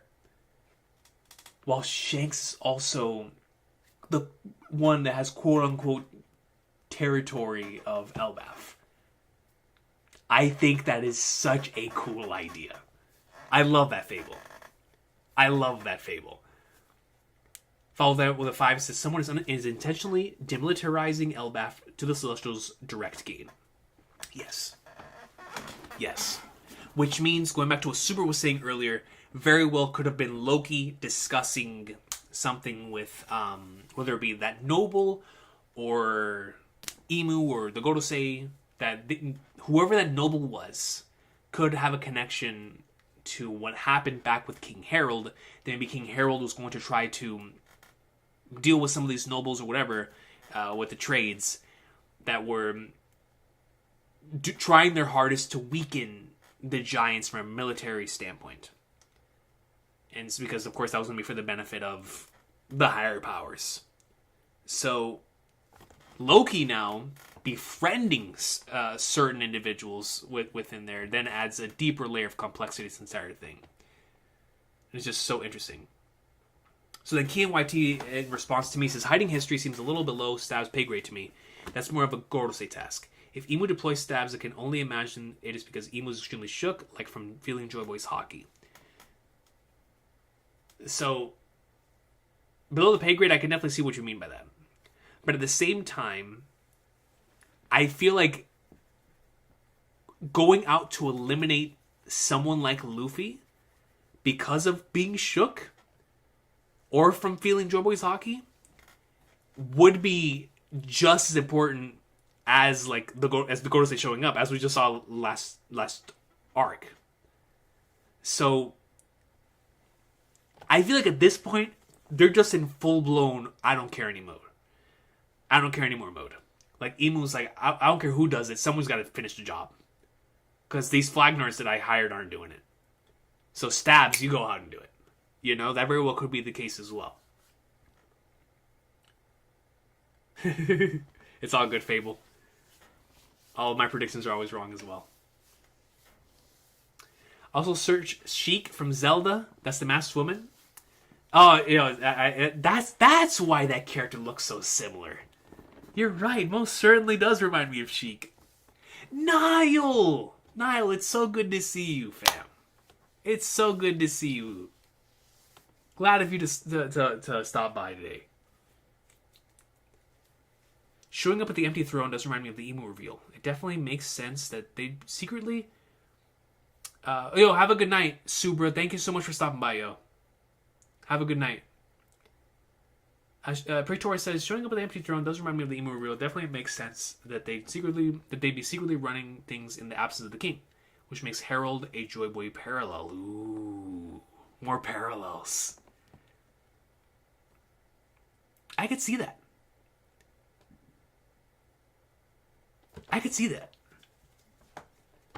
We had an Odin parallel back in Wano with Joy Boy. If we get one with Herald and Joy Boy here too, let's get it. I didn't even think about that, Praetorius. Yeah, you're right. You're absolutely right.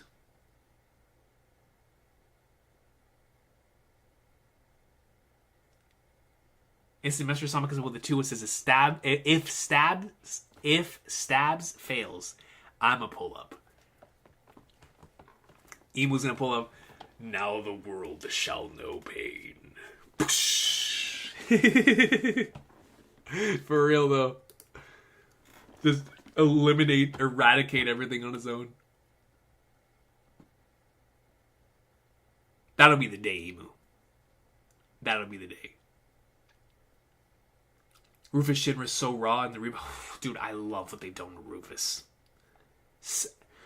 Such a fantastic character, first and foremost. But, God, they just made him so cool. Too funny how there's a goated Rufus in both Trails and FF7. Spitting. Everybody named Rufus is just goated, man. Specifically those two franchises. But ladies and gentlemen, this will be it for us tonight. We've gone for 3 hours, and I do need to go to work tomorrow. Thank y'all so much for making this an extremely memorable stream. Who in the Flying Flagnards would have thought that today would be a Stabs chapter day? I was like, bro, coming off of the Robin chapter, who in the world would have thought that Stabs would show up? So, obviously, crazy chapter for speculation, crazy chapter for theories, crazy chapter. Now I see where y'all were talking about the theory piece stuff at the beginning. Yes, absolutely. So many things to think about. Jump Fest is this weekend, so we'll see what the Oda comments are there. I think that's what I'll do. For the afterthoughts this week, it'll just be a Jump Festa summary, reading the Oda message, and then, of course, talking about this chapter.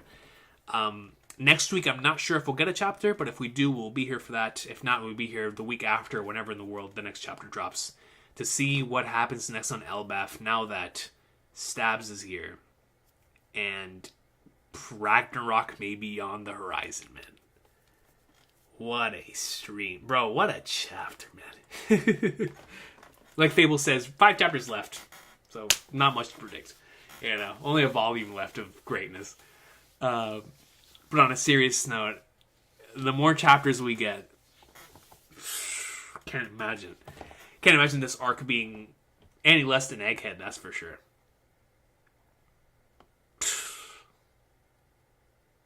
I can't believe this chapter happened. I can hear Stabby is crazy. Yo, man. Merry Christmas. Yeah, absolutely. Josh Pointer. Merry Christmas, everybody. All love to everyone. And I look forward to seeing you all in the new year, man. Thank you all so much for another wonderful, wonderful year.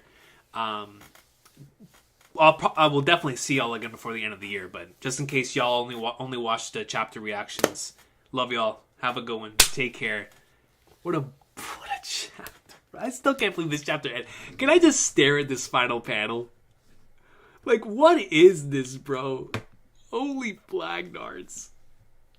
It's freaking Ocarina of Time, man. Ocarina of Time. The Temple of Time. Time has slowed down here. I'm ending the stream. I'm ending the stream.